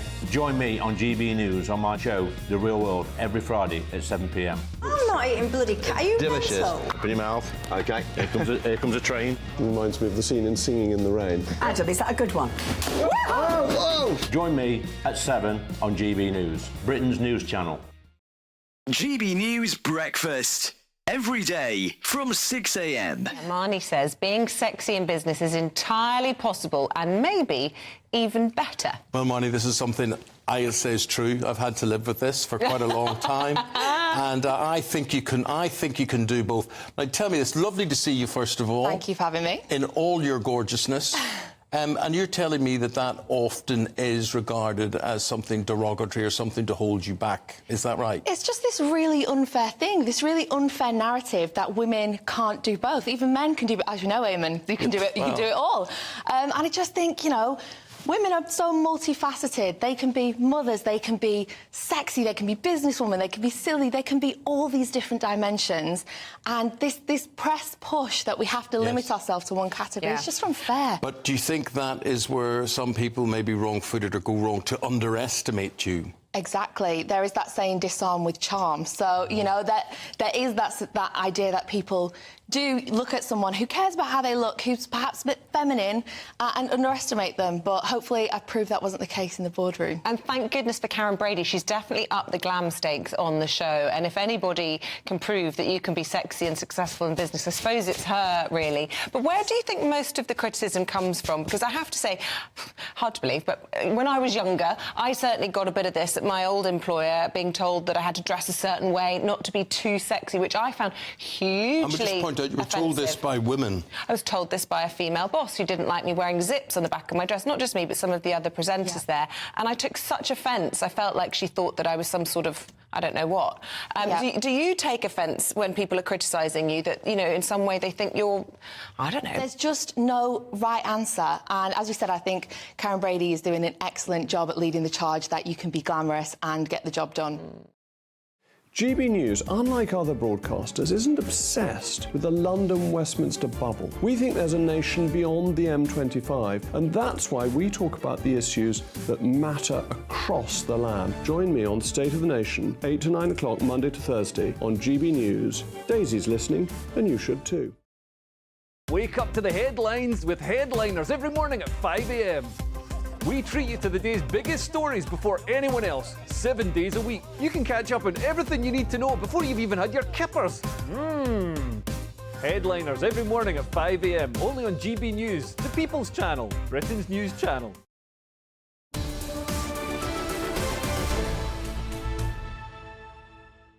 And it's 10:41. You're with Britain's News on GB News with Andrew Pearce and Pip Thompson. We are also joined by GB News senior political commentator Nigel Nelson. Good morning. And author and political commentator Tonya Buxton. Morning, Tonya. What should we start with? Any guesses? We've got to ask the veteran here, the veteran of politics. What did you think of Rishi? How well did he do? Badly? Good? I thought he came across as very personable. He talked a good game. All those things.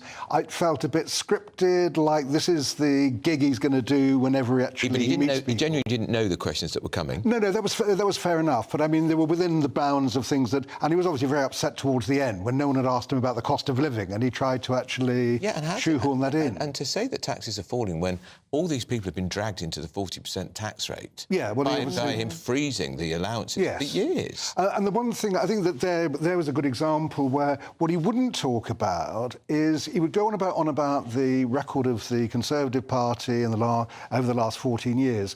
What he wouldn't talk about is what he's going to do.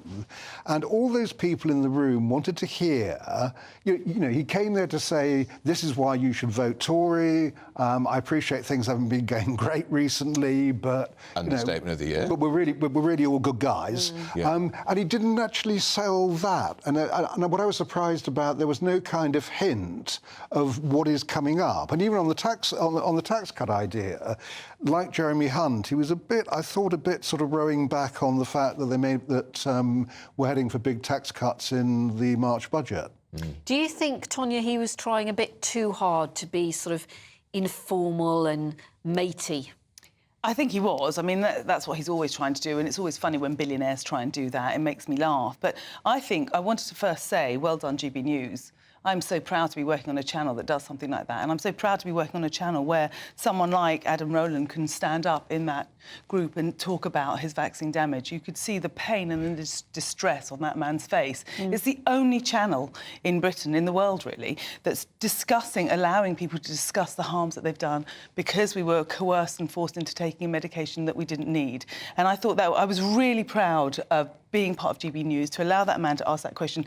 I know it kind of got very heated because can you imagine if you've been coerced into taking something that's giving you damage, you're going to want your Prime Minister to explain why did that happen? Well, it was a very legitimate question. It really was. How well or not did Rishi Sunak answer it? He did not answer it, and that's what really upset me. He did not answer it. He did not come. You know, he wanted to talk about. You know, he didn't discuss what are they doing about the vaccine damage. But the main thing for me, as a member of the British public, is I want to know why they were pushing us to take this medication that doesn't stop you getting it, transmitting it, and that most people didn't need. Why did it become such a government policy? Why did they listen to they keep saying all the government figures say following the science, but you know, I was listening to science advice that said the exact opposite. Why were they not doing more research? And that's what worries me about our government, that they didn't do more research. But in fairness, the Prime Minister, he did actually say that he said that he was following the medical advice at the time. Yes, but the medical advice that the government decided to take was a very narrow window. There were hundreds of doctors, thousands of doctors that had signed papers that said this is not the way to do it. They chose only to listen to a narrow form of science. But there were also very respected scientists who said completely the opposite. Yes, I mean, it was a nightmare situation. Well, that's the point. It was a nightmare. I mean, you know, I was reporting on it at the time, and in the event that the vaccines were going to cause real damage, this was a huge public interest story. And so I was getting that same information in and I talked to more scientists than politicians during that period, then talking to other scientists and saying, is this true? Can this happen? But what scientists were you speaking to? And the reality of it is the rate of death for COVID was 82. At the end of it, they started pushing it onto children, going into schools in order to save your grandmother. It was a coercive way of pushing a drug we did not need. Making the point about the difficulty about trying to... I'm not medically trained. I had to learn from scratch, just as the politicians did. What I found at the end of it was that the scientists who told me that the vaccines were safe, I found them more credible than the ones who told me that they weren't. Well, you were clearly wrong. We're running out of time. I can't answer Just that before one. we go to the break, overall, if you take that out of the equation, did he perform well? Not well enough to get my vote. That's the problem. He did not. So I'm normally, you know, traditionally, I would probably say I'm a Conservative voter. He didn't perform well enough to get my vote. Interesting. Right, we've got to go to a break. Coming up next, though, the racist countryside. Is it? I just thought it was green. Well, lots of fields. Yeah, this issue is back in the headlines today because former Home Secretary Suella Braverman has given her thoughts on the claim. We're talking about that next here on Britain's Newsroom on GB News. Tired of the usual focus-tested, pre-prepared Westminster runaround? Well, so am I. So you want higher taxes? Is your department to blame for this? Are you rethinking this policy? Every Sunday at 9:30, I'll be sitting down with those in power to get the truth about the issues affecting you. Let's be honest, we've known about the cost pressures of this project for years, not months. That's the Camilla Tominey Show, a politics show with personality. On GB News, the People's Channel, Britain's news channel. Patrick Christie's Tonight. Weekdays from 9 p.m. So a new poll has revealed that Gen Z or Gen Z, I don't know how I'm supposed to say it, and British boys and men are more likely to believe that feminism has done more harm than good when compared with older respondents. So the polling also found that a quarter of UK males aged 16 to 29 believe it's harder to be a man than a woman, with 1 in 5 looking favourably upon controversial influencer Andrew Tate. 37% of them also agree that the phrase toxic masculinity is unhelpful. So, with Gen Z boys increasingly holding this view, has feminism done more harm than good? Let me know your thoughts. Email me, gbviews@gbnews.com, tweet me @gbnews, and make sure you take part in our poll. But I'll bring you those results shortly. Going head-to-head on this tonight, our author and commentator Anna May Mangan and YouTuber and social media influencer Pearl Davies. Both of you, thank you very much. Pearl, I'll start with you. Has feminism done more harm than good, especially when it comes to these Gen Z boys? Yes, it has. Feminism really has turned into a bunch of crybaby women that want to complain that we're not given equal opportunity when really women are given more opportunity than men. And so, yeah, I would say feminism is a hate group and it's a bunch of crybaby women. Anna, would you like to come back to that? Crybaby women feminism, apparently. So we've got a right lad with us tonight with Pearl and her opinions, haven't we? How could it possibly do harm? Pearl wouldn't do. I hope you vote. I assume you do. I hope you're not chained to the kitchen sink at home. I'm not sure if you've got a job, so I don't know very much about you, but you're probably, if there's a bloke doing the same thing as you, you're probably earning less than him. So of course feminism is something that it got us the vote in the first place, and it's still doing a power of good. It's just whingy men, and actually I changed that. They're lads, they're not men.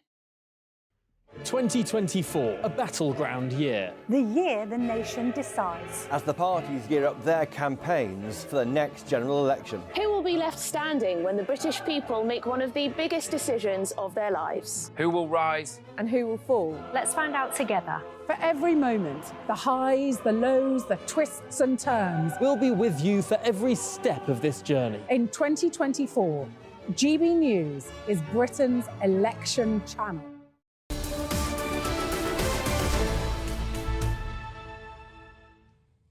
Welcome back to you, and welcome back to GB News senior political commentator Nigel Nelson and author and political commentator Tonya Buxton in the studio. Let's move on to Suella Braverman, the former Home Secretary. Should we talk about Rochdale first? Oh, yes. Let's mention Rochdale. Because this Rochdale by-election, so he is still technically, even though Labour's withdrawn support, Nigel, he is still the Labour Party candidate. Yes. If he wins, which he might in 2 weeks' time, he'll sit on the Labour benches as an independent. And what Labour will withdraw the whip. What does that mean? Well, what that means then is that at the moment he's been suspended from the party, so he's no longer a Labour Party member. Therefore, he's actually not able to stand as an MP for the Labour Party in the future. So he won't be able to stand at the general election. But at the moment, he will be on the ballot paper. The ballot papers have all gone out, so there's no way you can change that. He will be on the ballot paper as the Labour candidate. Sits in the House. Some people will vote for him thinking that they're voting for the official Labour candidate. But he's not. But he's not Labour isn't supporting him, so that's so unfair on voters. This was, if you like, the impossible position that Keir Starmer was left in yesterday, because on the one hand, there was nothing he could do about getting a new candidate in. The question was then whether to actually go for the seat and do what Andrew just said. They let him become an MP, but he wouldn't be an MP for very long. Yeah. Instead, because of new information coming out, he decided to act then last night. He should have done it immediately. No? Well, I mean... well, that's just Starmer, the flip-flopper. The reason that he didn't act immediately, he's very, very worried about losing that particular ethnic vote in Rochdale. That's why he didn't. But, you know, he had to in the end because of the media pressure. It just shows you the man has no spine, he has no integrity, he has no backbone, because he should have immediately sacked him and that would be it. And I'm really worried about the people of Rochdale now, because it will be very, very telling if he gets voted in. Because is it people that are voting for Labour, or is it people that are voting for his extreme views of anti-Semitism? Yeah, and the thing I didn't get at all, Nigel, he was joined on a platform by a senior Labour frontbencher. After that story had appeared, 6 or 7 hours afterwards... Lisa Nandy. That's right. What were they thinking of? Yes, and Annalise Dodds also was up there. Yeah. I think at that stage, we're in the early bit of it, and at that stage, Labour was still supporting him as the candidate.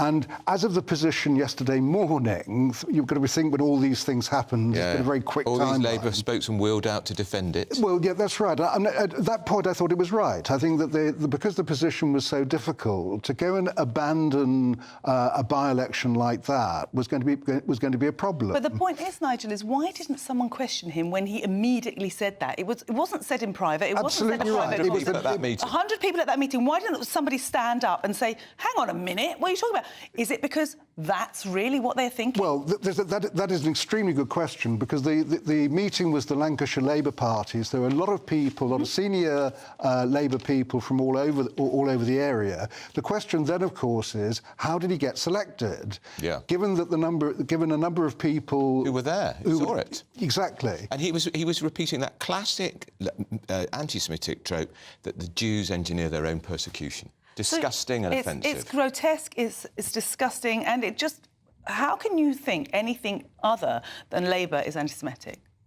How much scrutiny, therefore, do these candidates get? Yeah, don't they do due diligence anymore? Well, yes, they should. Again, these are the surprises about this case, that nobody actually knew about this before his selection. When it comes down to the selection, it is down to the local party. What they're presented with is some candidates. They have to be approved by the Labour Party centrally. But having gone past that phase, then, and as I think that's the right way it should happen, is that local people decide who they want their local MP or likely MP to be. So, for instance, in this particular contest, Paul Warb, a journalist that both Andrew and I know very well, he came second in that. I would wonder now whether the constituency Labour Party in Rochdale would rather hope that they'd put him in instead. Wouldn't be in this mess, would they? No. I would imagine he comes back at the general election. Yeah.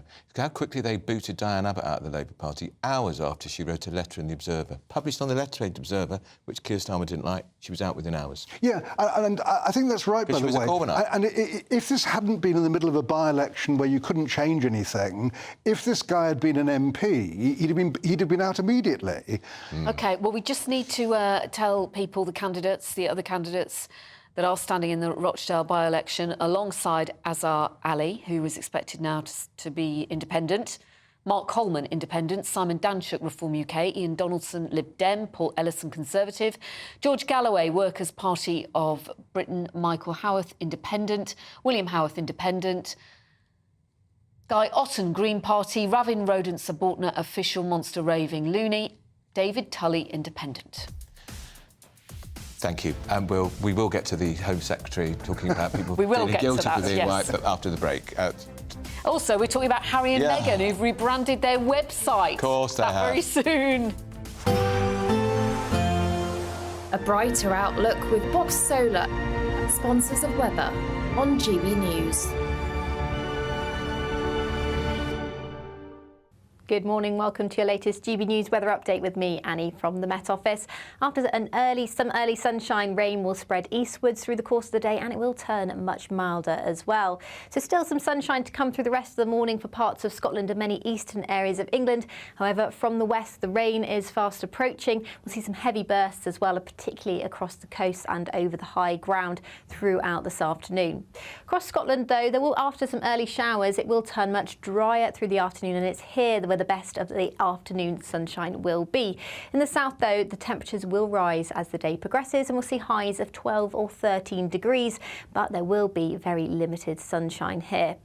Through the course of the evening, the rain will persist for many northern and western areas of the UK. However, the far north of Scotland being the exception, where we'll see long-lived clear spells and probably a sharp frost by tomorrow morning.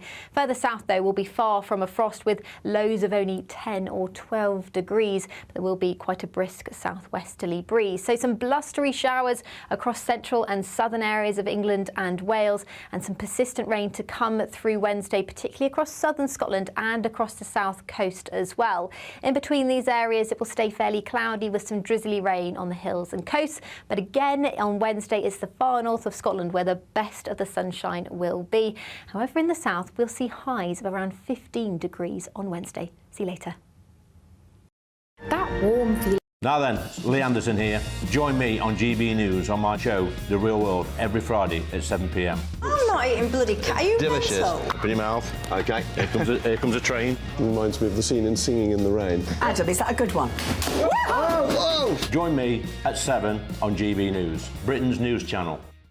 Martin Daubney. Weekdays from 3 p.m. Or they're trying to make it better, or they're trying to make it slower, a lot slower. Slower enough, in fact, for it to sufficiently allow the boats to start coming in to cause further political damage to Rishi Sunak. Which it will do if it carries on. Of course it will. And this is the Labour peers, the Lib Dem peers, and no doubt some of the Conservative wets, banding together, causing political damage to Rishi Sunak. And the longer it goes on, the worse it will be for the Conservative Party. There's now a deadline on the Rwanda plan. It's got to start working this summer to have any electoral benefit for Rishi Sunak, because of course the election is in November. By then the costings will slow down. It's got to be up and running by about May or June, and then they'll take it from there. Cool. And you have a crumb of comfort for us. Rishi Sunak met a Prime Minister. Well, a crumb of comfort for those who want to stop the boat, certainly, or we'll get towards it. The PM today met Alexander De Croo, who's a Belgian Prime Minister. They've agreed a UK-Belgium law enforcement cooperation agreement. In short, that is a focus on surveillance and information, ultimately, which should help stop the boats. Not many boats make crossings from Belgium, but it's the kind of they can hopefully use law enforcement. These are the kind of deals which Sir Keir Starmer's talking about. If he becomes Prime Minister, he'll do more of these deals with countries on the continent, and this shows that the Tory PM, can do them too. And there may be intelligence sharing of crime gangs that operate within Belgium. As you say, it's a much, much further distance, much more perilous across the North Sea. Very unlikely that people will be leaving in any great numbers from Belgium. But nevertheless, is this of note, or is it a token victory against the backdrop of domestic loss? It's interesting they can do it with Belgium and not do it with the European Union, because so far we've been told the returns agreements can't be agreed with individual countries because they've got the European Union to talk to. Maybe this deal can be mirrored with France, and that might help with better cooperation, because basically after Brexit we're a sovereign country. We have to work on some areas more closely with our European neighbours. When the news happens, it happens here. And really important breaking news. Breaking news this morning. On TV, radio and online, the news starts here on Britain's Newsroom. All the biggest stories and the answers that you need from across the UK and beyond. Join Britain's Newsroom from 9:30 on GB News. The People's Channel, Britain's news channel. Your weekend starts here with Friday Night Live with me, Mark Dolan, 8 till 9 on GB News. Big stories, big guests and big laughs as we get you ready for a cracking weekend. That's Friday Night Live with Mark Dolan. Fridays 8 till 9 on GB News. Bring your own drinks. The admission's free.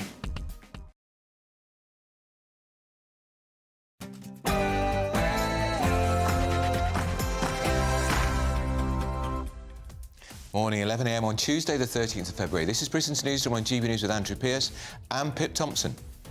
The People's Forum. The verdicts are in. Prime Minister Rishi Sunak faced undecided voters on GB News last night. Our political editor, Christopher Hope, has the highlights. Rishi Sunak kickstarts the long general election campaign with the first ever GB News People's Forum. But how did he do? I'll be asking the Northern Echo. And Labour has withdrawn their support for the Rochdale by-election candidate Azhar Ali, piling the pressure on party leader Sir Keir Starmer. Labour MP Steve McCabe spoke to us earlier. It's obviously difficult and embarrassing for the Labour Party. I wouldn't vote for him if you're asking me directly. No, I wouldn't. The Justice Secretary is seeking an urgent meeting with the Parole Board after it granted double child killer Colin Pitchfork an appeal to reconsider his case.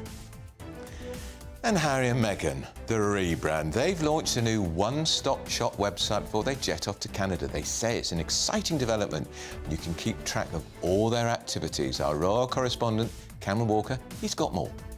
Yeah, the so-called rebrand is already causing controversy. So is this the Sussexes capitalising on their royal titles? All the analysis very shortly.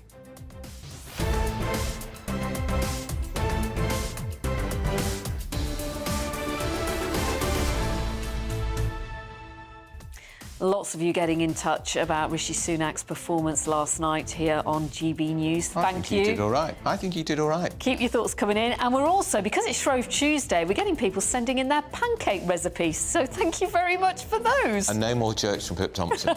There might be a third one. Who knows? There could be. Might even be funny. I will keep you in suspense, Andrew. Let's get your headlines. Here's Tatiana.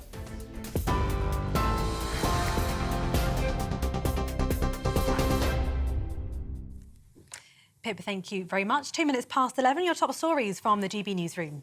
The Prime Minister has defended his government's economic record during a live appearance on the GB News People's Forum last night. Rishi Sunak told voters in County Durham that the government's economic plan was starting to work. He answered an array of unvetted questions on the economy, on housing, on education, tax, the NHS and even the COVID-19 vaccine. The Prime Minister told the People's Forum all the UK's economic indicators were heading in the right direction. Plan is working. You can see that on the economy. You can see it in lower taxes. The alternative is going back to square one with the Labour Party. He can't tell you what he's going to do differently. He doesn't have a plan, and that means we won't get the change that our country deserves. That's the change that I want to deliver for all of you. Labour has withdrawn support for Rochdale by-election candidate Azhar Ali over comments he made about Israel. Mr Ali apologised after he was recorded at a meeting suggesting Israel taken the October 7th Hamas assault as a pretext to invade Gaza. Labour MP Steve McCabe told GB News he would not vote for Mr Ali. I've been involved in by-elections where allegations have been made about candidates. Sometimes you have to weigh up, how important it is, what else is influencing it. I think the issue, I don't know Mr. Ali at all, but I think the issue is that initially people were prepared to give the man the benefit of the doubt and accept his apology in good faith. But I think when the further revelations came to light, that was just the end of it. Wage growth has slowed in the UK, with new figures showing it at its lowest level for more than a year. The Office for National Statistics found job vacancies also fell back once again as Britain's job market cooled. On average, regular pay excluding bonuses fell to 6.2% in the last 3 months of last year, compared with the same period a year before. It's the slowest growth since October 2022. However, after taking price rises into account, pay went up by 1.9%. Employers and landlords who allow illegal immigrants to work for them or rent their properties will face much tougher penalties from today. The penalty for such actions has risen to a maximum of £45,000 per worker for a first breach. That's up from £15,000, having tripled. It's the biggest increase in more than a decade. That fine could increase further to £60,000 for repeat breaches, up from £20,000. Ministers believe the crackdown will help reduce the incentive for illegal migrants crossing into the UK. Thousands of train passengers are facing severe disruption as repairs are carried out following a landslip on one of the UK's busiest rail routes. Network Rail says the incident between Coventry and Rugby blocked a section of the West Coast main line between London's Euston and Birmingham New Street. Network Rail closed the line in both directions overnight to carry out repair work. The line isn't expected to reopen until this afternoon. The Housing Secretary is going to put pressure on London as he pushes for all local councils in the capital to build more homes. Michael Gove wants all councils in England to build homes on brownfield sites under new plans. It's part of a wider effort by the Conservatives to boost house building, with younger voters in particular expressing concern about the difficulty of getting onto the property ladder. Under recently proposed reforms, it will become harder for the largest city councils to refuse construction on previously developed brownfield land if local housing targets aren't met. Housing Minister Lee Rowley admitted to us earlier that house building has slowed and that the government needs to go further. Some of our urban areas, some of where there is lots of brownfield sites, are just not building enough. The Mayor of London, where I'm standing today, he's not built enough houses in the past few years. So we absolutely need to build more homes, but we want to build them in the right place. And where councils, where mayors are not doing the right thing, we need to hold them to account. The bar for refusal on brownfield sites needs to go higher, and it's all part of our long-term plan for housing. It's about showing that the government is serious about tackling the challenges that we are seeing. And King Charles has returned to London after travelling from Sandringham by helicopter. His Majesty had been staying at his country residence following his first cancer treatment. He's postponed all public-facing duties, but is continuing with behind-the-scenes work on his red boxes of state papers. The Queen has been carrying out her royal engagements and last week said her husband was doing extremely well under the circumstances. For the latest stories, sign up to GB News Alerts by scanning the QR code on your screen, or you can go to gbnews.com/alerts. Now back to Andrew and Pip.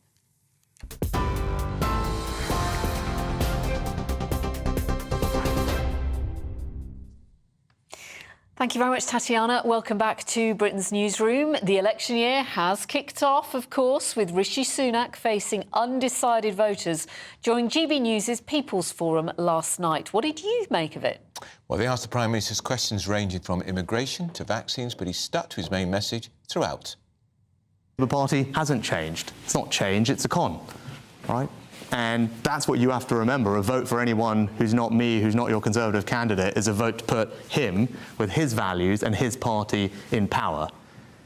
You saw it last week, what that would mean for the economy. Can't tell you how he's going to pay for £28 billion decarbonisation policy, which means higher taxes for you and everyone else. Stood by this person in Rochdale until the media pressure got too much. Like, that's the values. Has doing everything he can right now to frustrate the passage of our Rwanda bill in the House of Lords. Do you want any of that? Well, joining us now from County Durham to talk us through last night is the man who was there, political editor Christopher Hope. You were talking to audience members afterwards, Chris.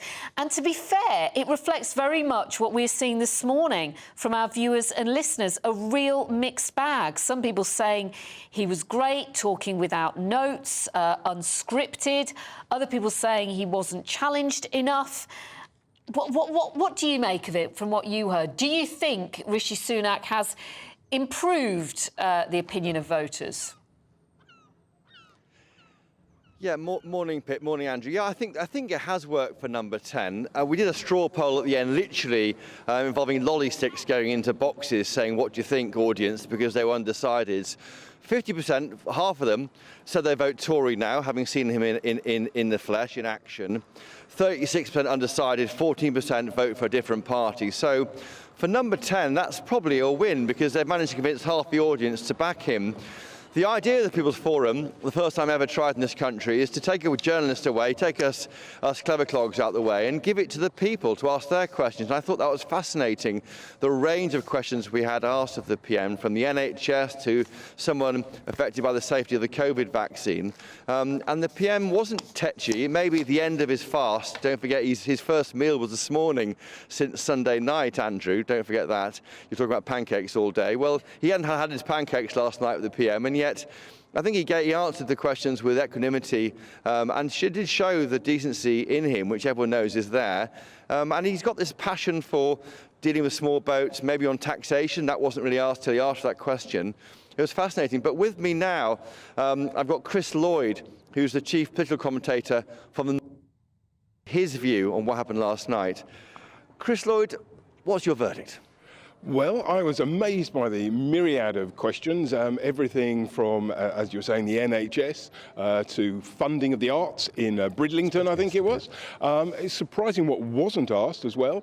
Rishi seemed to be desperate to get it onto tax cuts, whereas people really wanted more spending on absolutely everything from the NHS to social care. There was one wonderful question from a lady up the Dale in Middleton in Teesdale about Rwanda and that it wasn't going to work. And after that, you wonder, when everybody from reform to the left is saying this policy isn't going to work, so is he really going to push through all the time, the energy, the money, the political capital that's going to be expended getting that through when people really are crying out for a solution to the NHS problem, for example?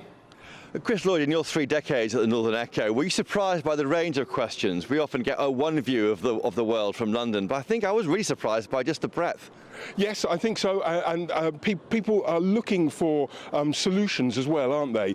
They want to know what is going to happen to the NHS. Social care, which is something that's kind of dropped off the political agenda.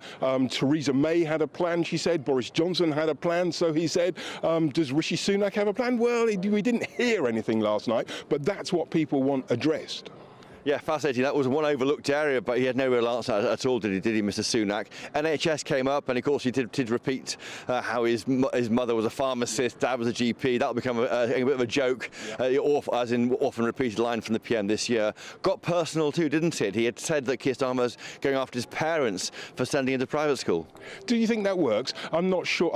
In an audience like that, where people are asking, putting the Prime Minister on the spot, that's the whole point of it. Yeah. We want to know his policies, his new ideas. Attacking Keir Starmer, we know they don't like. We know they're their opponents, and people really wanted to hear his vision for the NHS. We got a bit of stuff about tinkering with A-levels, but it's not a kind of a grand scheme idea, is it? The main message was just just don't risk it. I mean, it's starting to work. Of course, he would say, wouldn't he? COVID pandemic, that costs 400 billion. The energy shock caused by the Ukraine war. Give us a chance and don't risk it on Keir Starmer. And he probably couldn't have got a better golden egg in his basket than the Rochdale drama from last night. That's right. Don't risk it on Keir Starmer and don't risk it on reform as well. I think that is something that we're going to hear a lot of. What we heard last night was that if you vote reform, you're actually voting Labour. And I think that's a very interesting message that I think is going to be rammed home, because in areas like this, where the Brexit party and even the referendum party before that were taking off kind of 15% of the vote, that is absolutely crucial when majorities like here in Darlington, 3,000, just a fraction of that going to reform will let in Labour. And so that message will be rammed home. Yeah, he was very clear, wasn't it? A vote for reform is a vote for Keir Starmer, because that's what will happen. You'll split the Tory vote, the right of centre vote. But fascinating time, I think. I mean, is this marks out of 10 for the PM? Well, I think he came across as a decent, genuine sort of a bloke. Whether he had that overall vision, I'm not sure, because people are searching for solutions to our problems, and his message is a bit confused, really. Stick with me and I will change things. Very good point. I know no one said where's Boris Johnson, did they? Because that's interesting, because this area, the whole area around here is really Boris's country. Yes, that is very, very interesting. And it's a bit like Tony Blair around here. It was so popular, and then that expectation and hope for change means that as events kind of diminish the reputation, he becomes a forgotten or a person with a negative reputation. And that's probably why the emphasis was on spending money, not tax cuts. So, of course, down in the south of England, maybe, tax cuts are important.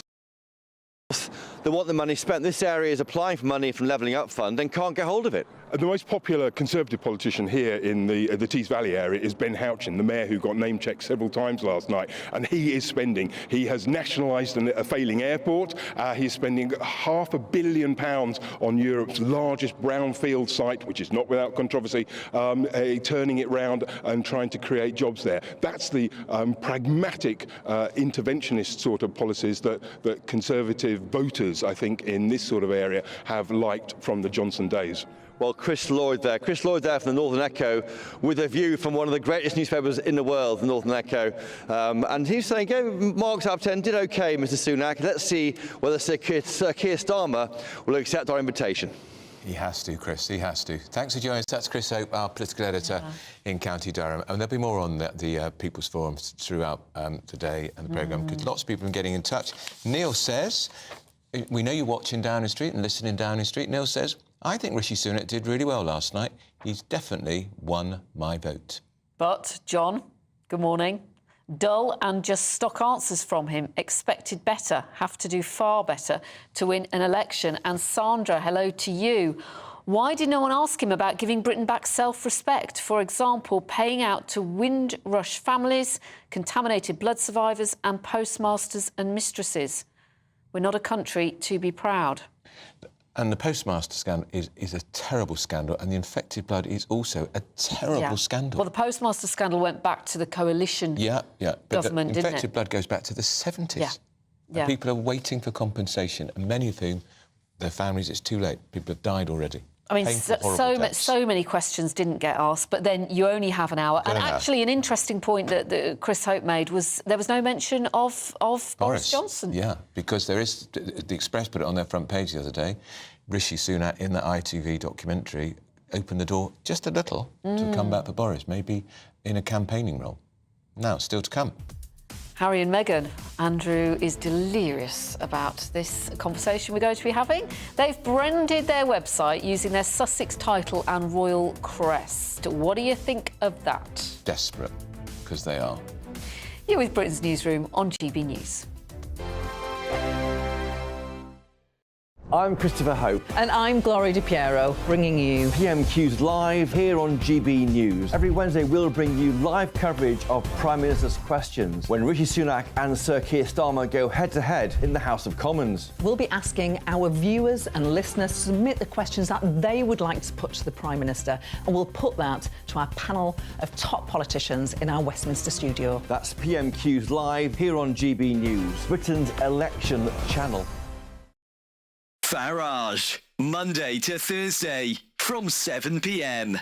Lots of people have different ideas, but principally a conservative approach to getting growth is to reduce taxes so that people, ordinary people and businesses can spend more of their own money to invest and grow the economy. So the theory is that you cut taxes and that then pumps more money into the economy. Exactly right. And then people, it's not government that are creating wealth.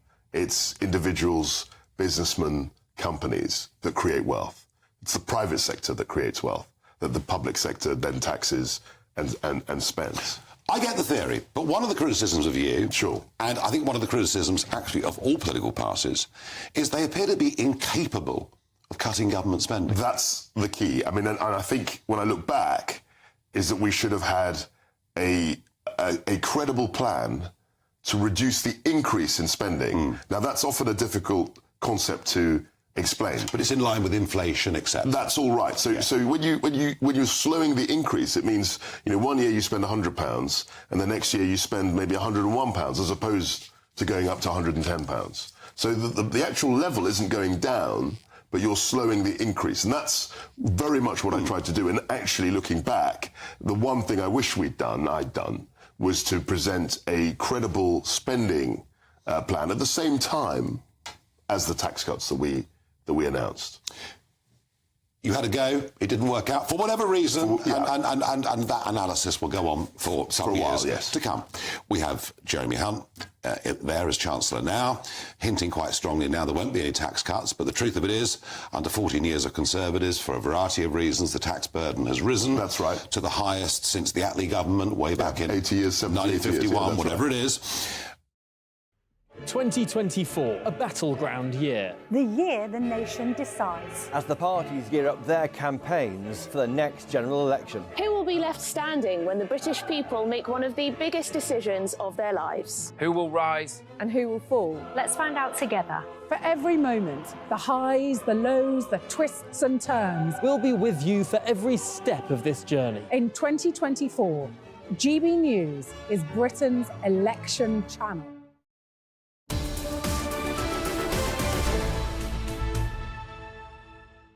11:20 with Britain's News on GB News with Andrew Pearce and Bev Turner. Well, the Really? King's back. No, sorry, Really? not Bev Turner. That's because it's written on the blimmin' autocue. You just do it on automatic pilot. This is Pip Thompson. I'm delighted she's with me too. All right, Eamon. Yeah. OK, let's talk about King Charles, because we have heard this morning that he has returned to London for what is expected to be further treatment following his cancer diagnosis. Is that a picture from this morning or is that a recent picture? These are pictures from this morning. Oh, OK, well, Cameron Walker, our royal correspondent, is the man who knows. He's in that royal limo. He wants to be seen. He absolutely wants to be seen. So he landed in the Buckingham Palace back garden in a helicopter with Queen Camilla earlier today. They have travelled the pictures you've just seen is them travelling between Buckingham Palace and Clarence House. You're right, Andrew. If the King did not want to be seen, he would not travel in that Rolls-Royce with the big windows. That's the whole purpose of the car, and clearly he wants to be seen by the public. We don't know what treatment he's receiving. He is expected to receive treatment while he is in London, but we saw him walking to the church at Sandringham on Sunday following his first round of treatment, and he looks pretty fit and healthy at the moment, but clearly we do know he's had a cancer diagnosis and he's getting the appropriate treatment. And with Queen Camilla? Yes, with Queen Camilla. She's got a number of engagements planned in the London area this week, so that's why perhaps she's with him. The King, as we have spoken about at length, is expected to continue with meetings behind the scenes, so it's thought he is going to have a few official meetings either at Clarence House or Buckingham Palace while he is in London. But what we're not going to see is him carrying out public engagements with members of the public. Okay. So it's going to be very controlled. It's good to see him this morning. I think people will be looking well. We don't know how long he'll be in London for, do we? We don't, but it's certainly... Sandringham. Possibly back to Sandringham. We don't know if the Queen's going to travel back and forth. We know she's got some engagements all week, actually. Up until Thursday.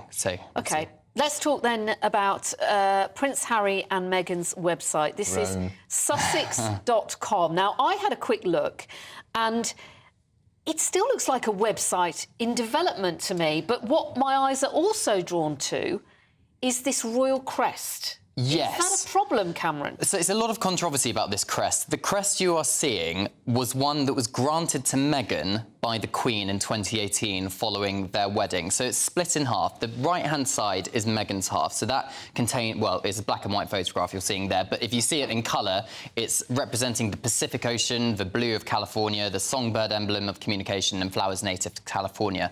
On the left-hand side is Prince Harry's side, and that is the royal family crest, as you can imagine, as well as red escallops representing the Spencer family, Princess Diana's family. So they are clearly still wanting to use that royal connection, royal crest, which could prove a bit of a problem for them. Because the argument would be that they're using that royal crest to assist them monetising of their life. Yeah, that is the accusation.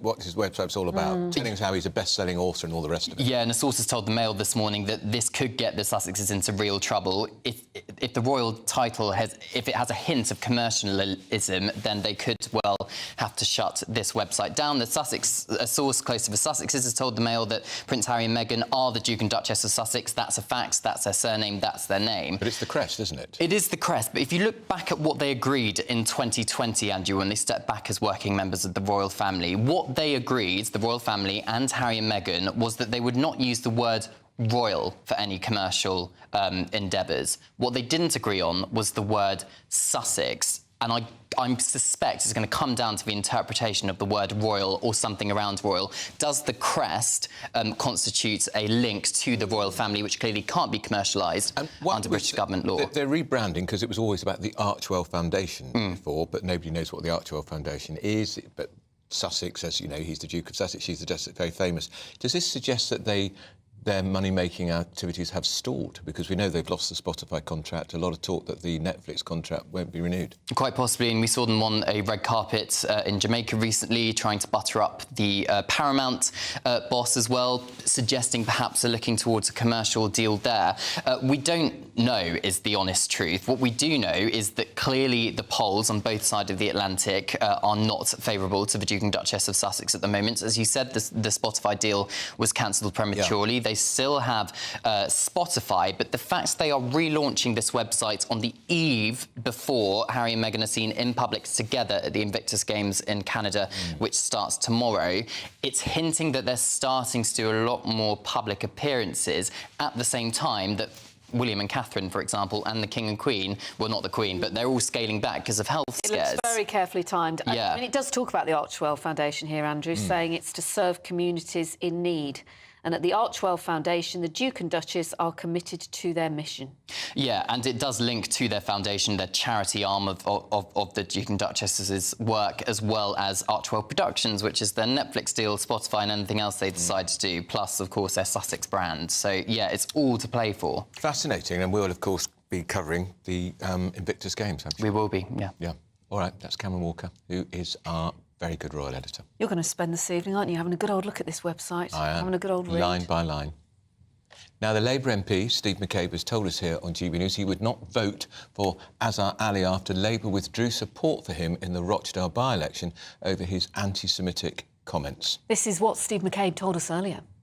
It's obviously difficult and embarrassing for the Labour Party, but, I mean, I think we are confronted with a situation like this. You don't have a choice and you have to do what you believe to be right. I wouldn't vote for him if you're asking me directly. No, I wouldn't. Well, Azhar Ali has since released a statement in which he apologises for his comments. He said, "I apologise unreservedly to the Jewish community for my comments, which were deeply offensive, ignorant and false.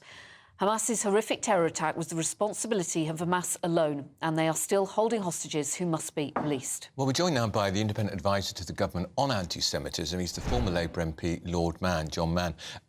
John, I've known you long enough to call you John. I hope you don't mind. John, this is... Andrew, good morning. Good morning to you. This is just... there's no way of describing it. It was pretty brutal anti-Semitism from the Labour candidate in Rochdale. Correct. And we're seeing a huge growth, not just in anti-Semitism, but in how extreme the anti-Semitism is. And this has inflicted the Labour Party again. But anyone who thinks this is just a Labour Party problem is being dangerously naive. This is a problem across society.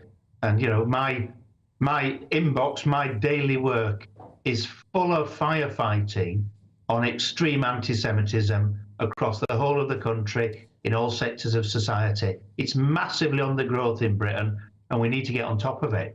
John, you were in the Labour Party for a long time. Were you surprised how long it took them to get to withdraw support, bearing in mind this story broke on Saturday evening? Labour front benchers, Pat McFadden and the shadow... Lisa Nandy? Yeah, Lisa Nandy was on a platform with him, and Elise Dodds was going to join him on a platform, who's the Labour Party chairman. It took them 2 days to get rid of him. Well, they probably wish they'd moved faster because they're getting quite a lot of kickback for not doing so. I mean, what I look for is what the actual decision is. And that goes with all political parties. And I've dealt with anti-Semites in every political party in this country and you know, been involved in getting rid of them. So I look at the decisions. I'm not worried about the time, but clearly that's not playing well in the media, and may not play well in public opinion.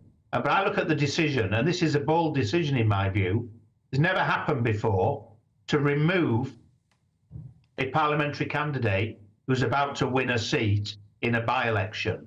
In other words, they're throwing the seat. I mean, Keir Starmer has thrown this seat. That is what has happened. Labour will not be winning the seat. Ali won't win the seat, and even if he did, he won't be a Labour MP. And this was, of course, Tony Lloyd's parliamentary seat. Tony, a good friend of mine, sadly no longer with us. To throw a parliamentary seat in a general election year is quite extraordinary. To throw it at any time has never happened before. And so I would say this is a bold decision. It's certainly the right decision. And Labour needs to make sure that its systems don't allow people like Ali to get selected in the future. What effect do you think it will have on Labour on the Labour Party, on the voters? Will it sway them at all, or will it be a case of, well, this is a by-election in Rochdale, overall the picture's very much going to look the same for Labour? I don't think there's got ramifications elsewhere in the country because the right decision's been made. I think if they hadn't made that decision, that'd be very, very different. Except in Rochdale, for the fact it looks again like Sir Keir Starmer is a flipper-flopper. Well, he's made the right decision. You know, I've dealt with political leaders from the Conservative Party, the Lib Dems, the Nationalist parties, in terms of people who've been anti-Semites, and they've got rid of people. Sometimes it's taken time. Sometimes it's been done without it being made public. And I've been happy when that's happened, because my objective is get the anti-Semites out of Parliament, out of positions of power. That's happened here. So in kind of the way I look at things, and always have done, the right decision's been reached, and that's what I'm interested in. So I would say, yes, well done on making the right decision. And if it takes a bit of time, it takes a bit of time. But I'm far more concerned that we don't miss the massive growth in anti-Semitism across society, because that's what's going on at the moment, and it will infiltrate into all political parties, it will infiltrate into the media, it's employers, it's sport, it's the arts, it's universities, it's schools, and I'm having to deal with not just more cases, which I am, but more extreme cases every single day. There's a tornado of anti-Semitism sweeping the country, and we are not on top of it. And John, just before we let you go, why is this tornado sweeping across the country? Is it because of the Gaza conflict, or was it happening before that? No, the Gaza conflict has taken it to new levels and new extremes. and we're not tackling them effectively enough. There's many long-standing reasons, and we've not got time to go into them now, of why we've failed to do all the things we should be doing. But the reality of the moment is extremism is on the rise in our country. Of course, the conflict is a major issue in why people feel bold enough to say things that previously they kept to themselves, and also to be challenging Jewish people on a racist basis across the country. The Jewish community in our country is increasingly at work, at leisure, on the streets, in education, been more than discomforted, been threatened by anti-Semitism, and we as a country need to stamp it out. And this small episode, embarrassing though it is for Starmer and the Labour Party, demonstrates we can stamp it out. We need to stamp it out everywhere. All right, that's Lord Mann, who is, of course, the government's independent advisor on anti-Semitism. Thanks so much for joining us. Now, we have to remind you that's the electoral law of all the candidates standing in the Rochdale by-election. They are Azhar Ali, who we expect to stand as an independent, Mark Coleman, independent, Simon Danchuk, Reform UK, Ian Donaldson, Liberal Democrat, Paul Ellison, Conservative, George Galloway, Workers' Party of Britain, Michael Howarth, Independent, William Howarth, Independent, Guy Otten, Green Party, Ravin Rodent, Subordinate, Official Monster, Raving Loony, David Tully, Independent. Now it's time for your news headlines with Tatiana Sanchez.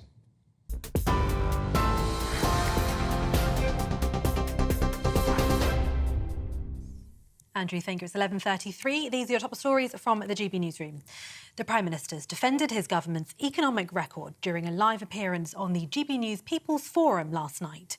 Rishi Sunak told voters in County Durham that the government's economic plan was starting to work. He answered an array of unvetted questions on the economy, on housing, education, tax, the NHS and even the COVID-19 vaccine. The Prime Minister told the People's Forum all the UK's economic indicators were heading in the right direction. Plan is working. You can see that on the economy. You can see it in lower taxes. The alternative is going back to square one with the Labour Party. He can't tell you what he's going to do differently. He doesn't have a plan, and that means we won't get the change that our country deserves. That's the change that I want to deliver for all of you. Labour has withdrawn support for Rochdale by-election candidate Azhar Ali over comments he made about Israel. Mr Ali apologised after he was recorded during a meeting suggesting Israel had taken the October 7th Hamas assault as a pretext to invade Gaza. Employers and landlords who allow illegal immigrants to work for them or rent their properties will face much tougher penalties from today. The penalty for such sanctions has risen to a maximum of £45,000 per worker for a first breach. That's up from just £15,000. Having tripled, it's the biggest increase in more than a decade. Ministers believe the crackdown will help reduce the incentive for illegal migrants crossing into the UK. And King Charles has returned to London after travelling from Sandringham. His Majesty had been staying at his country residence following his first cancer treatment. He's postponed all public-facing duties. The Queen has been carrying out her royal engagements last week, saying her husband was doing extremely well under the circumstances. For all the latest stories, you can sign up to GB News Alerts by scanning the QR code on your screen, or you can go to gbnews.com/alerts.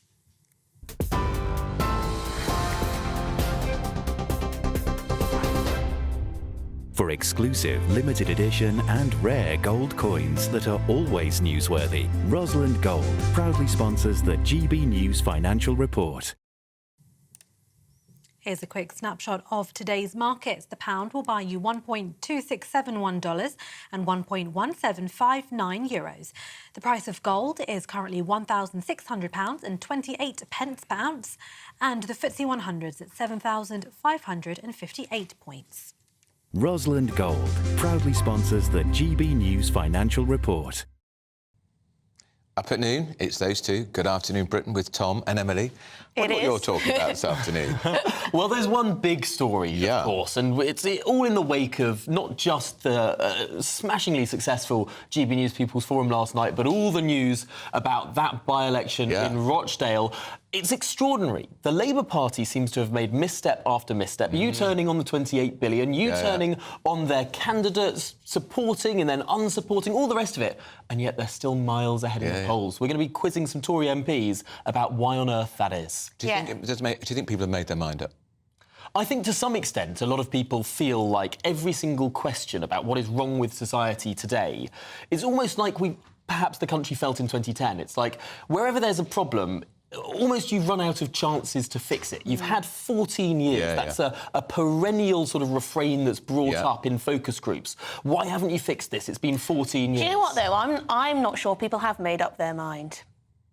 I'm not Really? sure. They may have made up their mind that they want a change of government. Right. But I'm not sure they've made up their mind who they'll be putting their cross in the box for. So not necessarily And this is what Sunak was saying last night. A vote for reform will be a vote for Labour. I think there might be some surprises come the election. I'm not saying the Conservatives are going to hang on to power. That seems very unlikely as it stands. But I do think it might be less of a win for Labour than one might expect. What did you But who both think knows? of his performance last night? I think it's the kind of situation where he actually does very well in. When he's not scripted. Actually, when he's not trying to sort of...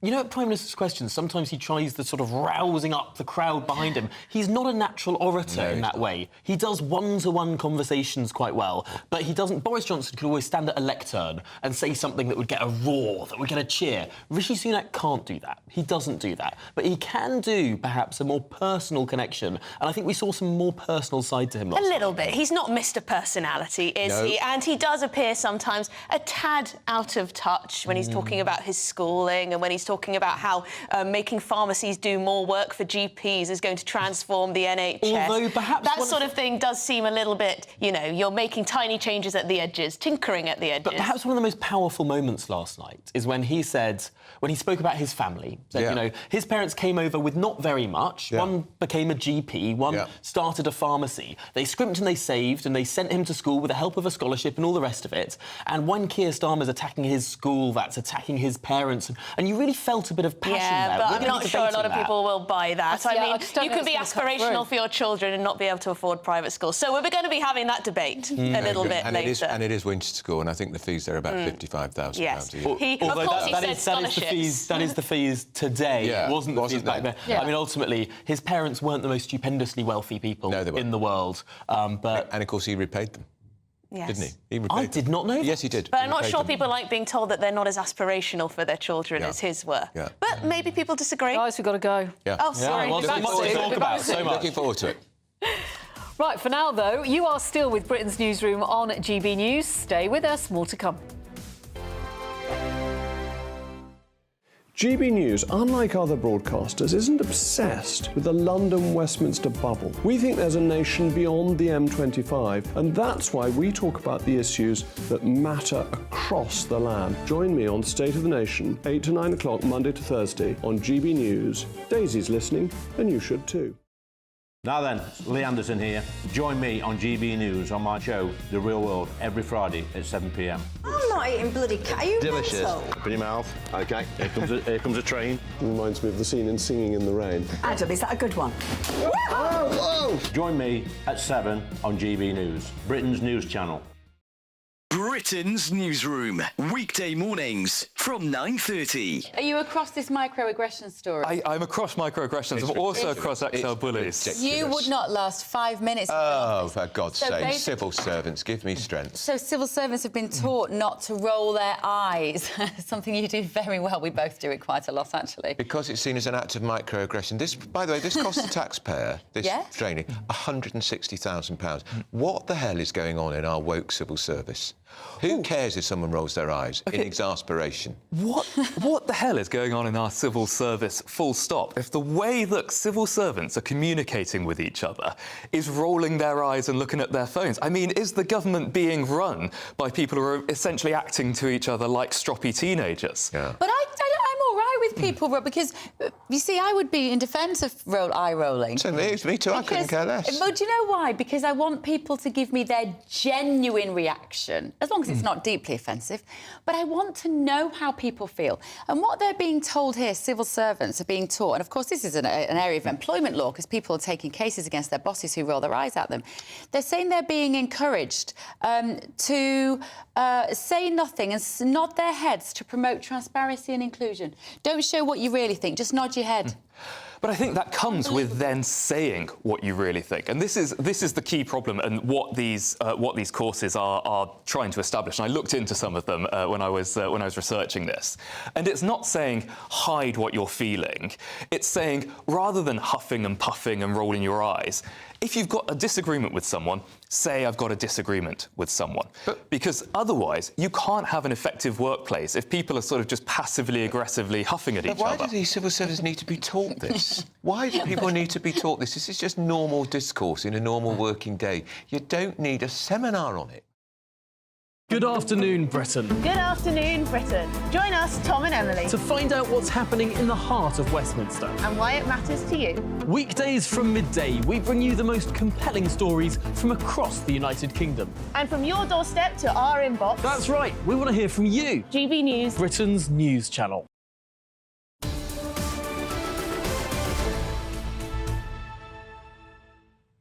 11:42 US Britain's News on GB News with Andrew Pearce, and it's definitely Pip Thompson. We're joined by GB News senior political commentator, who's definitely Nigel Nelson, and author and political commentator Tonya Buxton in the studio. Hello again to you both.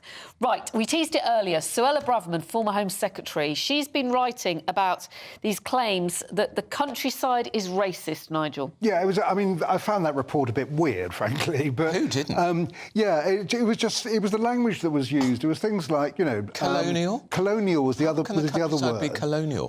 Where I thought the report got it right was that what you have in the countryside, well, certainly, I mean, this is anecdotal, but my experience of it is that it's certainly traditional British values, and often you find that people there, whether it's through fear or whatever, they're a bit, even in places, well, especially in places where there are no migrants or very few migrants, they have a kind of antipathy to immigration. But that's as far as it goes. And what Suella Braverman's talking about is actually going there on holiday. She goes for hiking tours in the Lake District. She's up the Brecon Beacons. I mean, she obviously really enjoys the countryside. Yeah.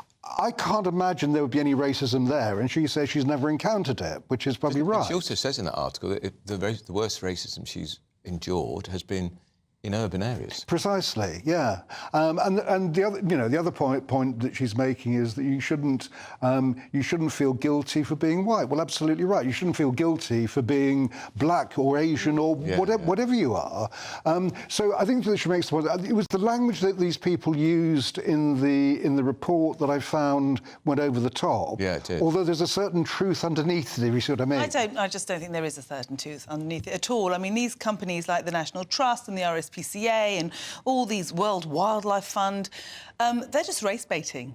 They're clickbaiting, they're race baiting. It's complete rubbish. And when we kind of dig deep and you see what was your definition of racism, it's that people looked and stared. I mean, Andrew, I'd get disappointed. Could have been about anything. But honestly, I'd be disappointed if I walked into a pub in Wales in my full kind of garb and they didn't stop and stare. Yeah. I mean, what's going... It's, you know, if you are something different that's walking into if it's a very white area and you're black and you walk in, or you're Asian and you walk in, people are going to have a look.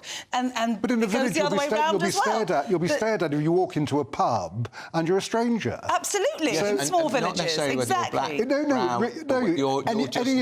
Any of us would actually get that. Yeah. Well, it's happened to me. You go into a tiny little hamlet to the local pub, everybody knows each other, and you're sitting there, and it's like, where's she? Normally, it's because they're looking at you thinking, oh, she's from the city. And haven't we all something like that. Haven't we all been told, excuse me, that's my seat? That's exactly. Yes. And you immediately give it up. Because you're respectful. But so if you're a person of colour, then if that happens to you, do you see that as racism? But it's not. It's just not. And so I'm sick of this kind of race baiting, trying to cause friction where it just doesn't exist. And there is something really beautiful about the British countryside and British values. I mean, It's green, not colonial. Exactly, it's green, not colonial. But us Greeks used to kind of pile into these estate cars that we had when we were kids and go and do barbecues everywhere, much to the disdain of everyone around us. And they were completely right. Yeah. Here we were bringing our charcoal barbecues, being absolute barbarians, because it's what we're used to doing. Well, and so when we got complacent, it wasn't racism. For everybody. It certainly is. And you are for everybody as well. We are back very shortly with our panel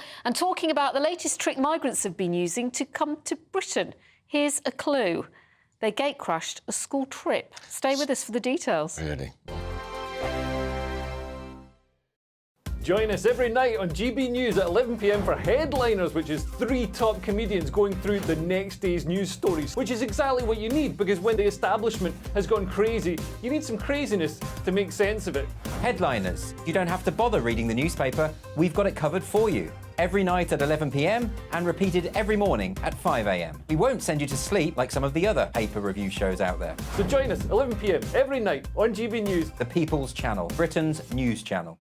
The Camilla Tominey Show, Sunday mornings from 9:30. I appreciate the story isn't in today's papers, but it has been running all week, and it's this row over the use of nitrogen hypoxia to kill this man who was on death row in Alabama. Yeah. And it's been linked back to you, and I wanted to ask you about it because this is intriguing, because you did a television show back in 2015 where you, I believe, tested this method of execution. Just tell me briefly about it, Michael. What happened? I didn't test this method of execution, and it was a bit longer ago than that.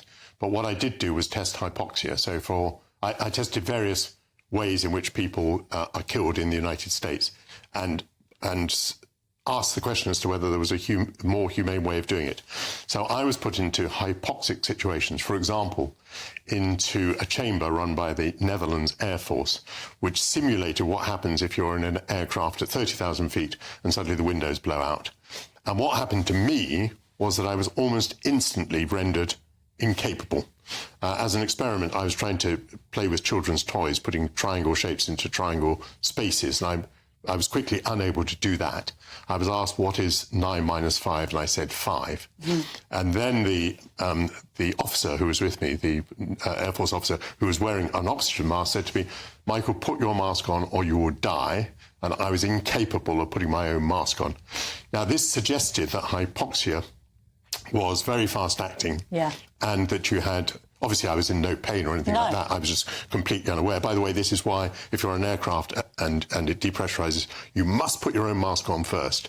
But of course, I can't go on and draw conclusions. We did not experiment with nitrogen. But what I can say is it was evident to me that hypoxia renders you incapable almost instantaneously.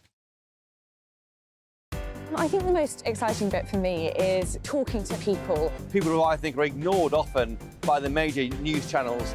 We're going to give news they want to hear. There's a voice there that needs to be heard. I think there's a chance here for a diversity of opinion to be expressed, which you don't find elsewhere. It's really exciting. We don't hold back. We're free to say how decisions that are taken here affect us all around the country. Only on GB News, the People's Channel, Britain's news channel.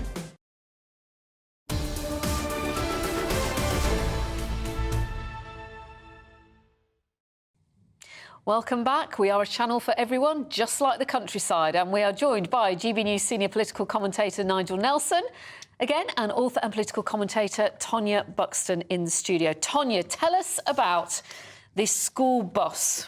Well, I mean, it's really frightening for me. So basically, this school bus went on a trip to France, and when they came back from their trip, they opened the hall, and there were 2 illegal migrants in there.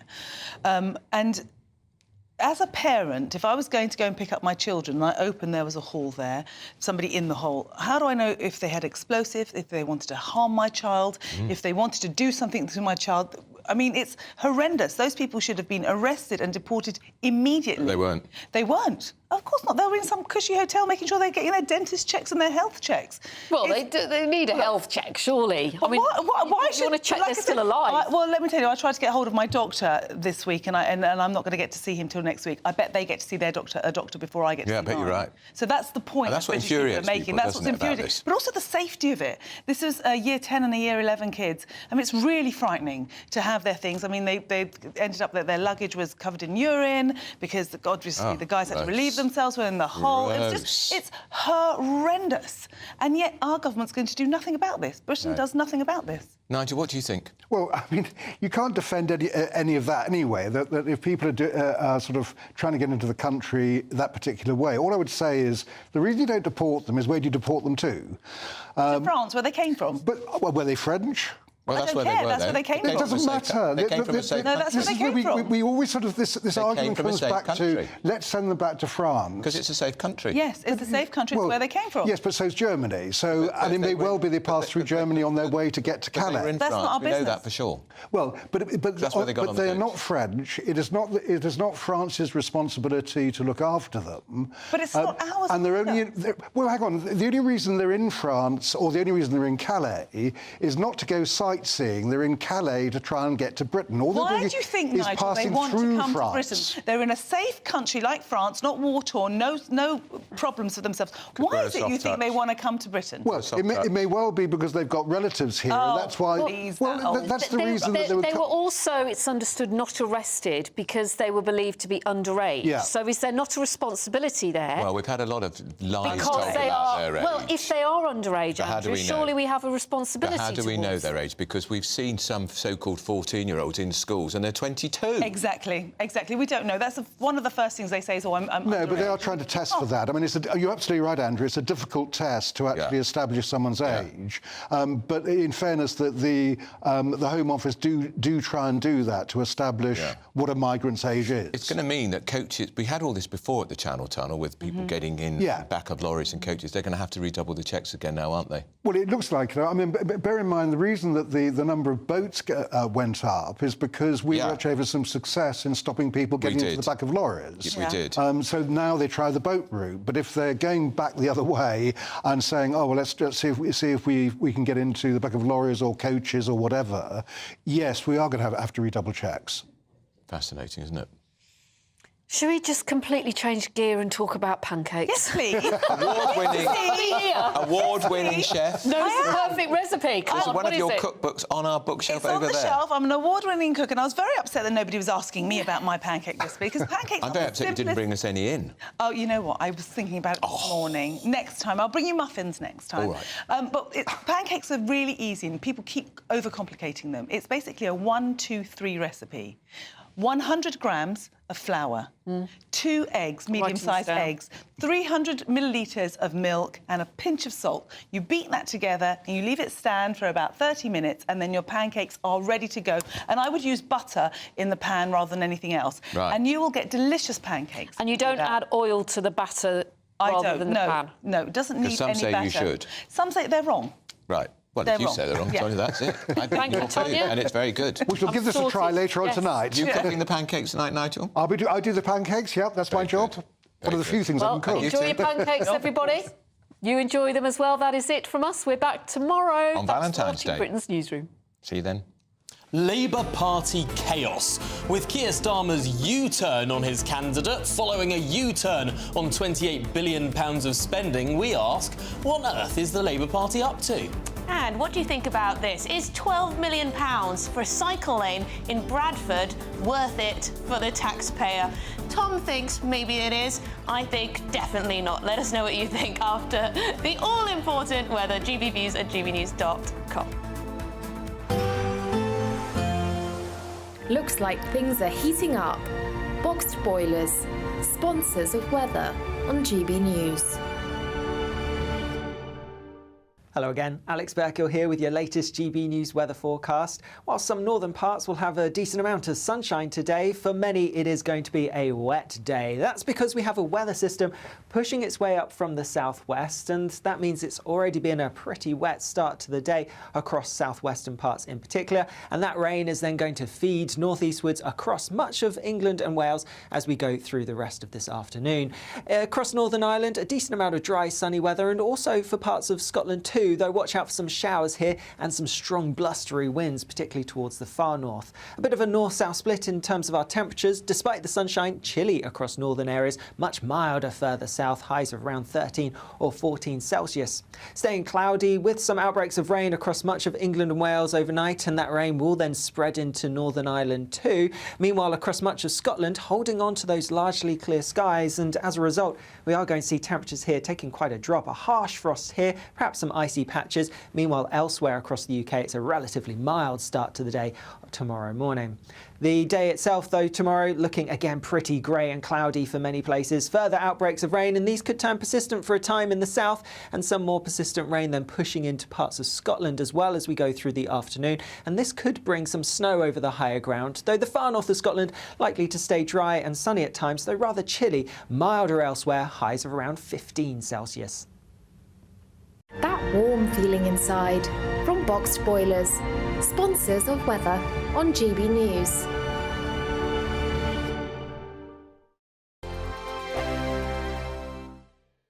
(2024), a battleground year. The year the nation decides. As the parties gear up their campaigns for the next general election. Who will be left standing when the British people make one of the biggest decisions of their lives? Who will rise? And who will fall? Let's find out together. For every moment, the highs, the lows, the twists,